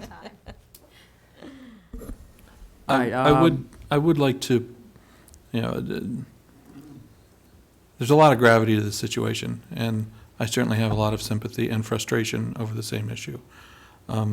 But setting that aside for a moment, I would like to compliment you on how well you made your case, how convincing you were, the facts you brought to us, and the fact that you brought workable possibilities for solutions. So not only did you bring it to our attention, but you brought some out-of-the-box thinking to it. It was a model for what people should do during public participation, and I appreciate the work that went into that. Thank you. All right, do we have any items for a board discussion? I don't see anything on the agenda, but this is an open item that we have every year. Keep moving. I did have one item that came up at the last technology subcommittee meeting, and that is that when I was seated on that side of the board table and constantly had my back to the presentation screen, I was able to view the presentation screen on my computer laptop through a technology called VNC. And that has become inconvenient to support by our IT staff. And since I'm sitting on this side of the table, I don't need it anymore. But my question is whether the board members who are over there would like a way to look at the screen without actually turning around in their seats. Yeah, it is a bit of a pain. But I have found that as long as the presentations haven't changed since what's been posted or that it's caught up with what's on board docs, I'm able to follow along here. You'll notice I probably people thought I was playing games or something on this, but I have a pretty good idea on the discussion where they are, and I just move the slides, along, and you'll see me checking just to see if I'm on the right slide. But yeah, I don't know. It seems to work okay. So in addition to playing games, you're watching the presentation? I'm actually looking at the presentation. As long as it's current, that they didn't change like 6 slides and then, I don't have the current one, but Okay. yeah. This So, little movement always helps yeah. during the night, too. Mm-hmm. So, Okay. but I am using the technology, but unfortunately I have to drive it. So I do have to check to say, did he advance the slide? A lot of times in the conversation, I can tell that they went to the next slide. I'll look ahead too, just to get a quick look at the deck, and then I'll have an idea of when they're moving to the next slide, so. Okay, So Thank it you. seems to be working for me. Okay. Moving on to consent agenda. I may have a motion to, I'm sorry, we got board policy, old business. We have on the agenda to adopt board policies 4773, 5152, 6650, 6680, and 6900. Those are 6650 is claims auditor, 6680 internal audit functions, 6900 is disposal of district property, 4773 diploma options for students with disabilities, and 5153 student assignments to schools and classes. Is there any comments before we vote on that? I'll make a motion. second. Do we have a motion and a second to adopt those board policies? Any other comments? All in favor? Motion adopted. We also have on the same old business, the motion to delete board policies 6130 and 7365. So moved. Second. Any discussion? All in favor? Motion carried. Continue to see good service from our policy group, policy subcommittee. Now we'll get to the consent agenda. I'll move the consent agenda. Second. Any discussion? I did want to call out a couple of the donations that are part of this agenda. One is a sizable donation to the Carol A. Pickering Scholarship Fund. I noted that with interest, and I thought that was very generous. Also, as part of this is the dictionary donation from Rotary that was discussed earlier. Also wanted to thank the Hyde Park Music Parents Association for the instruments and hardware donations, as well as Kingston Block and Masonry for a sizable donation for the concession stand at FDR. The Netherwood PTA, the Ralph R. Smith PTA, and the New York group for ExxonMobil. I just have one question. The donation from the Masonry Group is going to be under whose control at this point? Is there a committee or is there an organization acting in support of the athletic facility to handle these donations and provide the necessary additional structure and oversight to get these things done? Yeah, Wayne, is that handled through Project Team? Okay. Well, okay, so what's Project Team? It's the meeting, it's the architect, construction manager, administrators. Okay, so it's handled through the administration of the district. What would the architects be providing? Guidelines or paperwork for it, but not the actual construction of or the? That's right. All right. So at some point in time, we're going to hoping for a community volunteer group to step forward and provide the wherewithal to construct this facility. I mean, the dugouts that went up on the softball field, the girls' softball field, Right. there was a similar pattern. There were blocks donated and materials donated for that. A name we probably haven't heard in a long time, Pat Mosier, made arrangements through his connections with the Masonry Union here in Dutchess County, and they provided 2 crews of interns They had that their, came and actually laid a lot of the blocks and took care of a lot of the labor as a donation to the group. So, you know, he had an architect do a rendition, and we submitted it to state ed for that because it's a foundation of sorts, so it's an actual, permanent structure. So we would probably utilize the same structure in facilities and operations. Certainly works very closely. We typically have one of our guys there, in any of these situations, like when we gave him the wood for the, on the bleachers. Yeah. We had a person on our side there, so it's a real combined effort. That's when we talked about pride and stuff. That was something I missed, but I was up at the high school on Monday for a basketball game, and I'd like to note with sort of a sense of pride for what Pat has accomplished. If you go up there now, there is a bleacher, two bleachers at the softball field, one on the home and one on the visitor side, that resurrected the bleachers that were torn down from the original stadium and utilized materials that were purchased and paid for by donations to provide the base and stuff like that. And I think, you know, it's an amazing thing.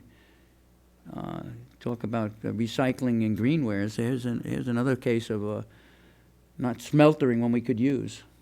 Another interesting little job that Pat takes upon himself. All right. So maybe at a later date, we can get an update on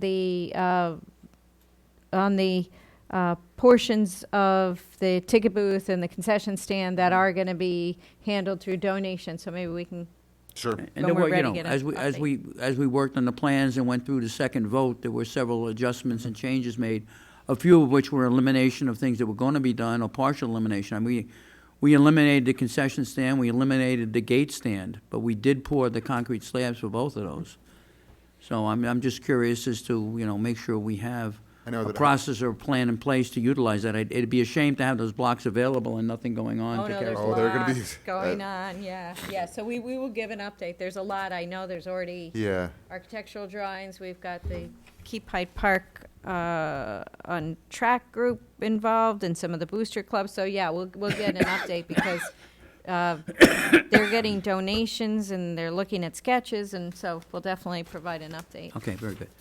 So we're voting on the consent agenda, which is items 11.2 through 11.12. All those in favor? Motion carried.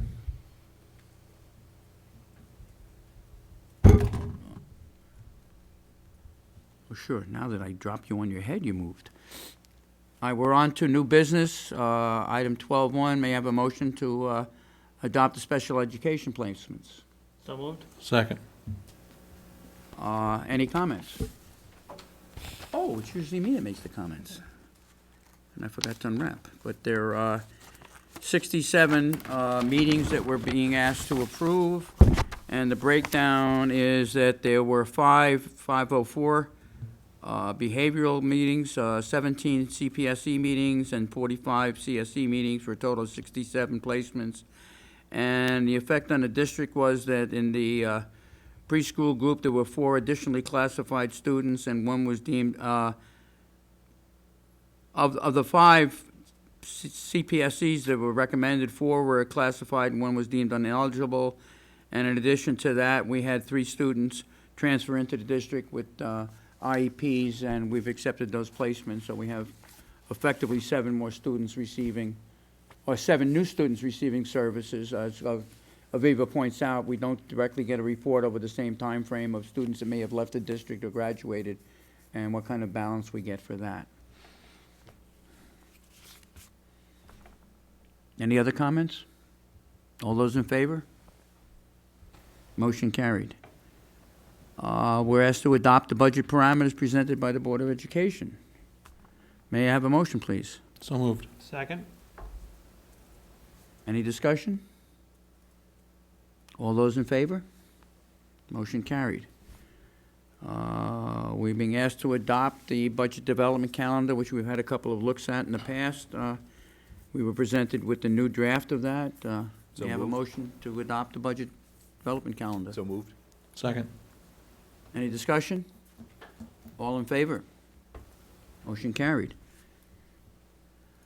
We're asked to, there's a revision of the DEHIC trust agreement that is presented to us through BOCES, is it? DEHIC, BOCES negotiates the DEHIC. And that is our health benefits program. May I have a motion, please? So moved. Second?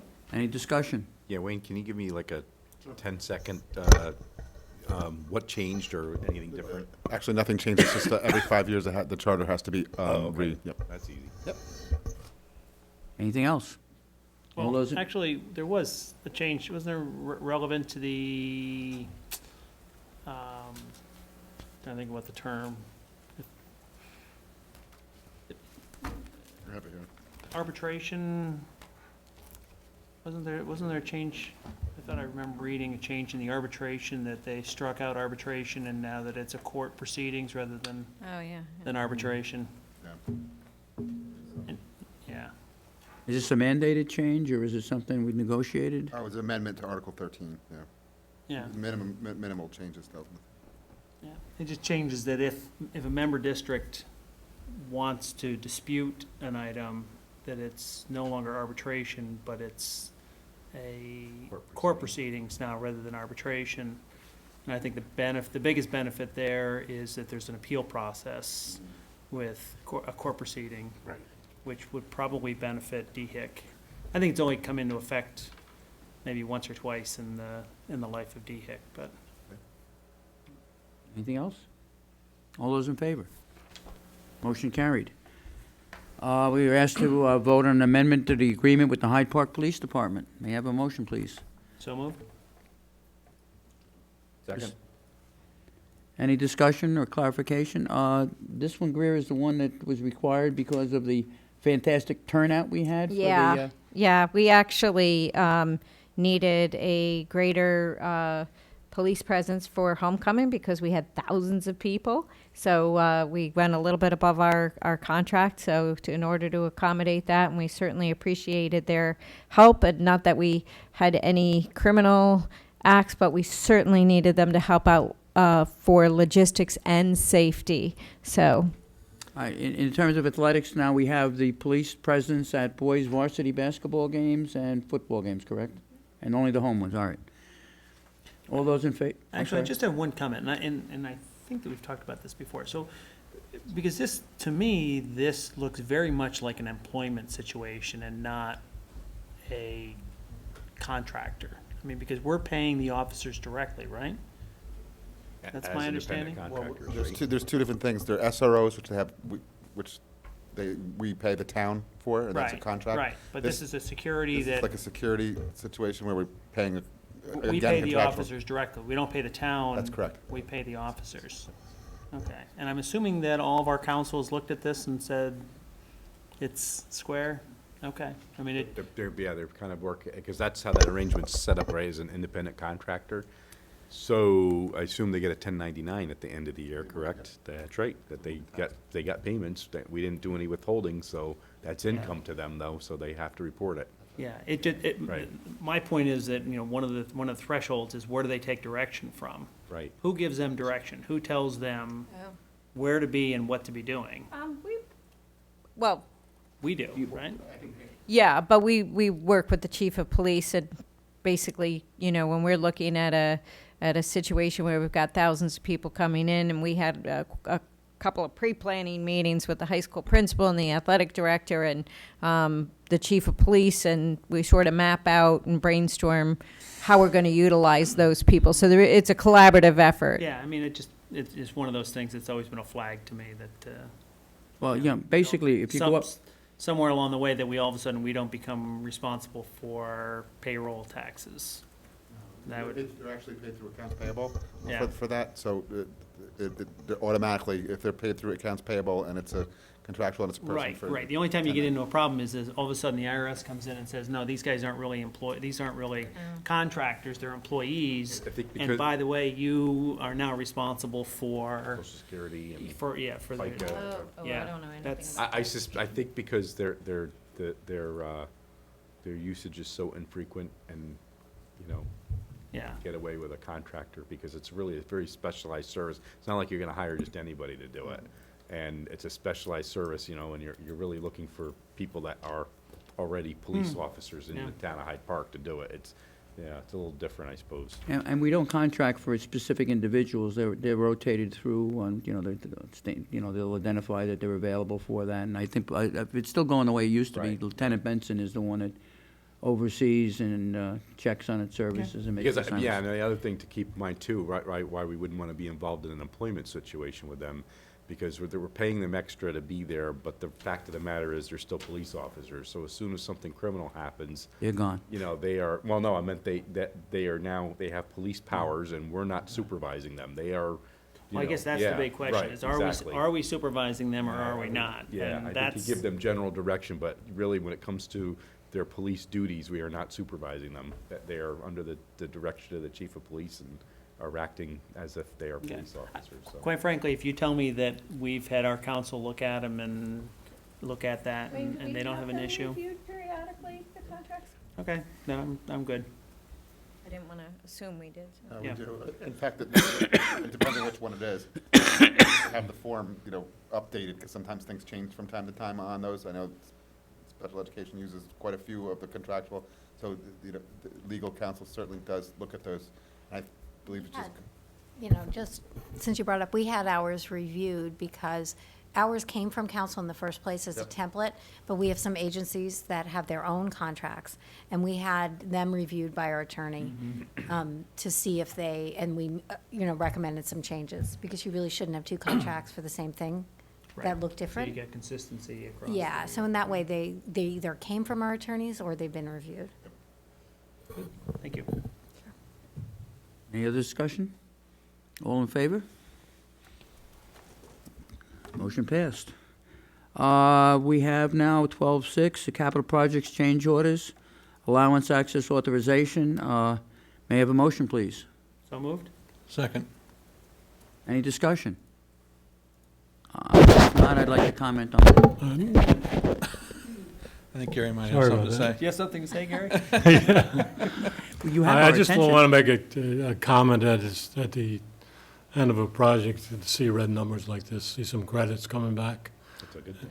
Yeah, it's a good thing, and maybe Wayne can find some more for us. Sure. Okay.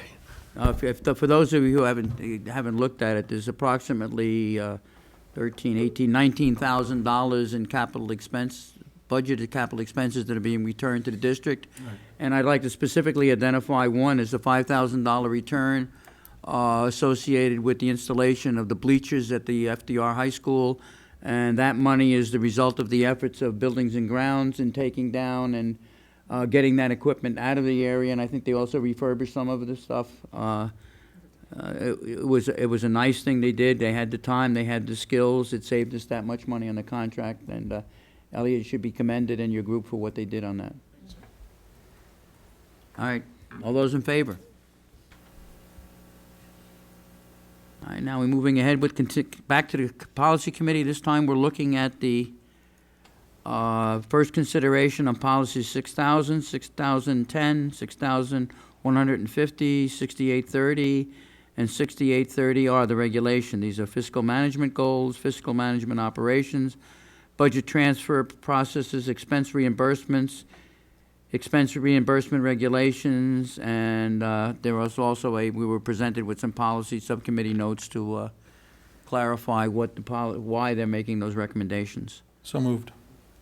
Second. Any other comments? Yes. I'm curious about the language that was inserted requiring the original receipts. And the reason I say that is because I've recently traveled on business, and I was allowed to keep electronic copies of the receipts, and it made filing for reimbursement of expenses way easier than keeping track of every little slip for a meal or a gas receipt. And this policy effectively forbids that practice. So I'm curious about the reasoning for that change. I'm reading the information the way it's written. I didn't get that impression. It says to obtain reimbursement, the claimant must complete and sign an expense voucher, attach all original itemized receipts or other expense documentation. Okay, but it's first and foremost calling out for original receipts. Well, Yeah, I think one of the concerns at the meeting was staff or persons looking for reimbursements would just get blank pieces of paper with something scribbled on it with no restaurant name on it, things like that. So we wanted to try to avoid that. Okay, yeah, and the other thing too, I mean, a electronic receipt for example, for a PDF file sent, from a hotel stay is an original receipt. Yeah. But it's the issue of, you know what a credit card slip looks like from a restaurant, for example, not a copy of it, because you can doctor those, and that's, you're trying to prevent fraud by saying that I don't want a Xerox copy of all your restaurant receipts. I want to see those original receipts, because you can do a lot with them, and that's where a lot of, and I'm not saying it happens here, I'm just saying in general with expenses in business and elsewhere, that's where a lot of fraud will happen when, oh, here's a Xerox copy of that receipt. Well, the numbers get doctored and things get messed around with, and, now you're getting a bunch of money back you weren't entitled to, and you really couldn't detect the messing around with the receipt because it was a Xerox copy as opposed to the original receipt, which that type of tampering would stand right out. That's really what it's about.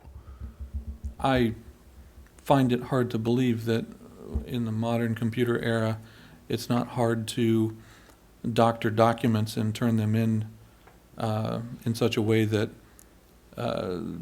if a piece of paper has the right form factor, it looks original, but is not. It's harder than you think. I mean, when you think of a typical restaurant, more power to you if you've got a little printer at home that can spit out the same type of tape that a restaurant, credit card machine's going to spit out. That's the point, though, is that and I believe me, I've been involved in, not myself, but some of the stuff where I've audited, been and on audit committees and whatnot, where this kind of stuff can go on, does go on. And so that's why when you say original, that's what you're looking for. Don't hand me a bunch of copies of your restaurant slips, because you can't believe what people will do, and won't be detectable. So that's really what it's about. So. But like a PDF file, like you go stay in a hotel, a lot of times they just email you the bill. You check out, you go to the desk, you leave, and next thing you know, you get an email with a PDF file. That would be, in my opinion, considered an original receipt. Okay, yeah, and a lot of airline On their receipts. letterhead, and you can't really, it's got stuff on it that will tell you that, Believe it or not, that was me. It's alive. Even I keep watching. Same, actually within the same, I don't know if somebody can, if Steve's done with that question. The other one I had a question about, because, we have, like, for example, reimbursable meal charges, and it says excluding tax and gratuities. Now, why, this drives me crazy, because a couple of things. We'll go over to the gratuities first. It's not an acceptable practice in this country to go sit and have a meal in a restaurant and not provide a gratuity.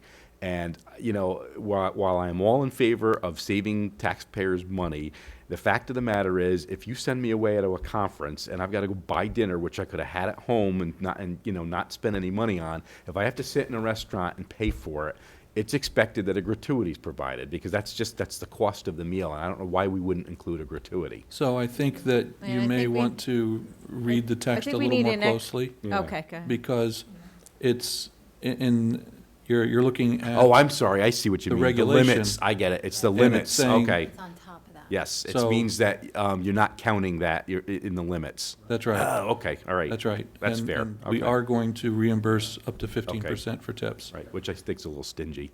I usually tend to go 20, but more and more, that's more the accepted practice. 15's kind of on the low end, but those people work hard, It's part of eating out. I don't disagree, but Yeah. when you're It used to when be, you're paying it used to for be it- 10 to 15. Today, it's more like 15 to 20, So. I don't disagree, but when you're using taxpayer money. No, I understand, but at think the same 15. time, it's like, yeah, I understand. I will say a lot of our employees are kicking in the, Yeah, because they don't want to Taxes. look cheap. I know. Okay, now that I think that was the one. Let me just go back and look at that, because it says excluding taxes. I want to just go look at. There was something else in there that's. Let's see, And while expense you're looking reimbursement. that up, I'd like to respond to what you were saying about original receipts. And I think one difference between the kind of business travel that I do versus the travel that our school employees do is that I travel using a corporate credit card. Right. And so a lot of those charges are automatically paid by the corporation, whereas I think that when our employees travel here, they travel on their own dime and then are reimbursed for every penny. yep. So there's a substantial difference between my experience and theirs. Any other comments? I believe that Mr. Sheehan was. Still- Yeah, no, I think, Something up. no, I think I'm good. I'm good. That was the question. I did misread that. Now I understand that you weren't putting the limit, because the tax and the tip might Yeah. push you over the limit. Okay, good. Yep, that's good. Okay, all those in favor? Motion carried. And the last one, I'm sorry, next to last one, the consultant agreement for Jones Realty. May I have a motion, please? So moved? Second. Any discussion? Was there supposed to be an attached document? Yeah, I see there's a PDF here. I've got one. Do you see one? It's like 4 pages. That's 12.8. Yeah, how come you don't have that? Underneath All right, administrative content? Yeah, scroll down. Oh, yeah, You must have the special sign on. boy. You don't Debbie's get all got the you secret fixed. information. Yeah, somebody's closed me out. Okay. As long as the rest of you have It's read there. it and, I read it. Yeah. okay. That's weird. All those in favor?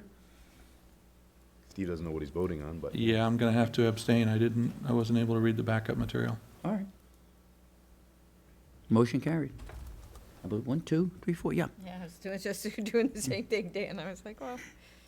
All right, and the last item is the motion to accept the corrective action plan presented by our business department in response to the external audit. So moved. Second? Any comments? Yeah, we walked through this at the audit subcommittee meeting. You know, that just kind of the corrective action plan, which is required on the external audit. You know, some of the findings, a lot of them are the same stuff year after year.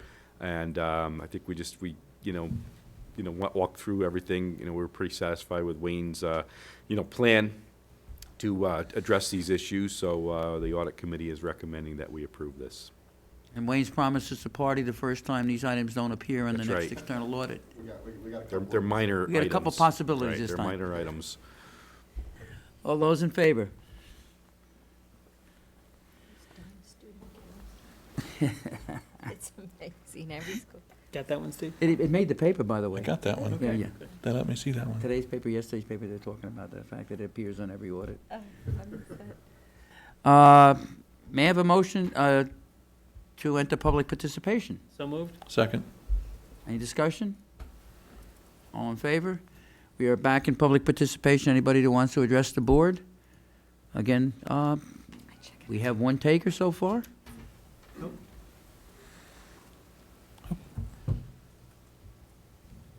Good evening, Steve Hughes. There was no explanatory information about the consultant agreement in the public agenda, so I wondered if somebody could explain the gist of it. Thank you. This is with Jones Realty.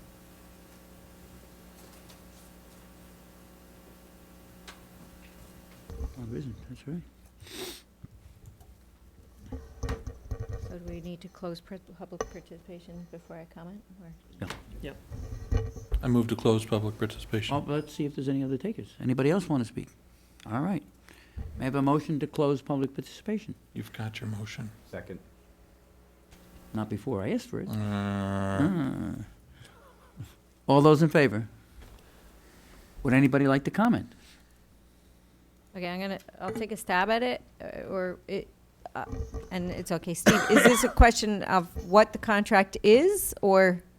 There was no information in the agenda other than that there was a consultant agreement. Yeah, it doesn't explain. Oh, okay. So Wayne, you want to talk about what it is? Sure.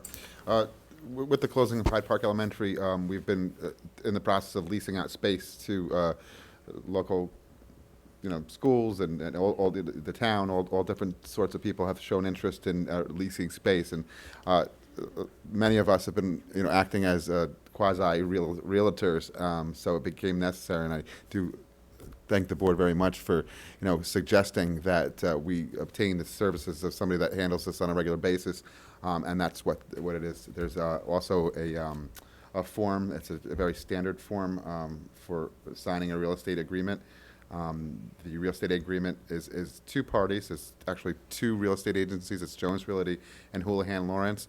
Houlihan Lawrence deals in commercial, and the Jones Realty is very close, right across the street. So It's a great match, and I just want to get the name of the release, which is the New York State Disclosure Form, and that says that these two realtors will always work in the best interest of the Hyde Park School District.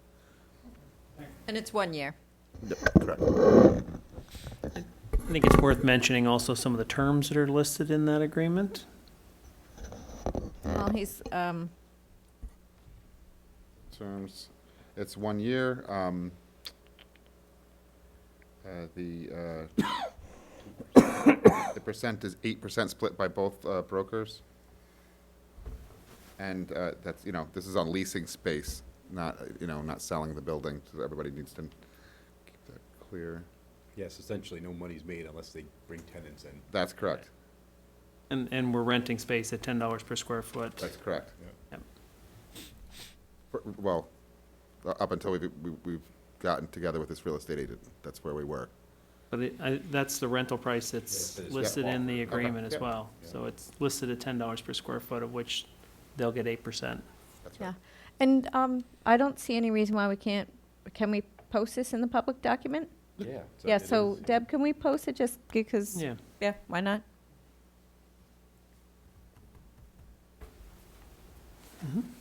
I just, since we're here, I would like to say that Christine Jones has been a volunteer on our facility steering forum for well over a decade. She also served as a volunteer on our school closing advisory committee.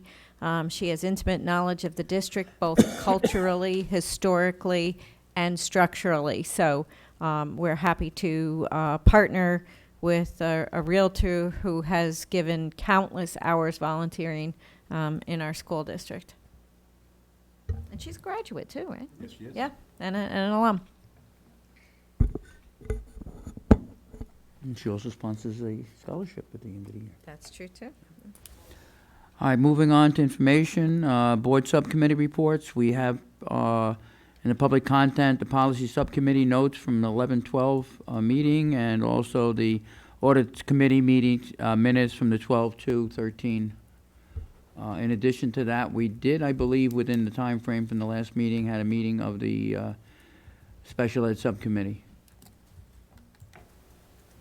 And we will meet again in 2 more months. We got it figured out. We meet quarterly, but quarterly only within the school year, so instead of every 3 months, we meet every 2 months. I just wanted to mention something about policy. Myself, Deb, and our board president, Doug, went to the School Boards Association for a policy workshop, November 19th, I believe it was. We did a lot of networking with other districts. There were many board members, many administrators, some board clerks, one board clerk. And learned a lot through the whole session because we did a lot of hard networking, and I got to say that I think our committee is doing a good job for what we do and how we do it as compared to what I heard up there. The other point of that, it was a half-day session, so we bought our own lunch. Yeah, but what about breakfast? They all went in Continental separate cars, breakfast. though. I can report that we had an energy subcommittee meeting yesterday, of which you saw much of what was discussed at that meeting by a synergistic report. And then we had a facilities committee meeting, and the time, wasn't this week, I think January it was last week? First Wednesday of the month. First Wednesday of the month, okay. Yeah. Continued to discuss the prioritizing of work throughout the district. I mean, there's a pretty extensive list of work that needs to be considered in the district. And I think that, Wayne, correct me, when is that? There's going to be a report made to the board next month, or is it in February? It's in February. February. Yeah. And I'm also happy to say that a group is going to also travel to Red Hook to take a look at science labs, so that we'll have an opportunity to share some of the improvements that have been made, and perhaps they can be duplicated here in Hyde Park. I'll speak on behalf of the tech subcommittee. We did have one. Unfortunately, we couldn't quite get the whole group together, but Doug was there, and that was to view Chromebooks from a vendor. There's another tech subcommittee coming in on December 16th, this Monday. So we will, there's 2 more vendors for student devices that we'll look at. So maybe we'll get an overview of all 3 at the January meeting. That way Doug can give some feedback on the Chromebooks, and hopefully the rest of the subcommittee can also give feedback on the other 2 vendors. That will be here on the 16th. All right, the next item is upcoming meetings. As Greer just indicated, there is a meeting for the Tech Subcommittee on Monday. In addition, on Thursday, 12/19, the Policy Subcommittee will be meeting at 2 p.m. in the administrative offices. The school district is effectively closed from 12/23 through January 3rd. On Wednesday, January 8th, the Facility Steering Forum will be meeting in the administrative offices at 5.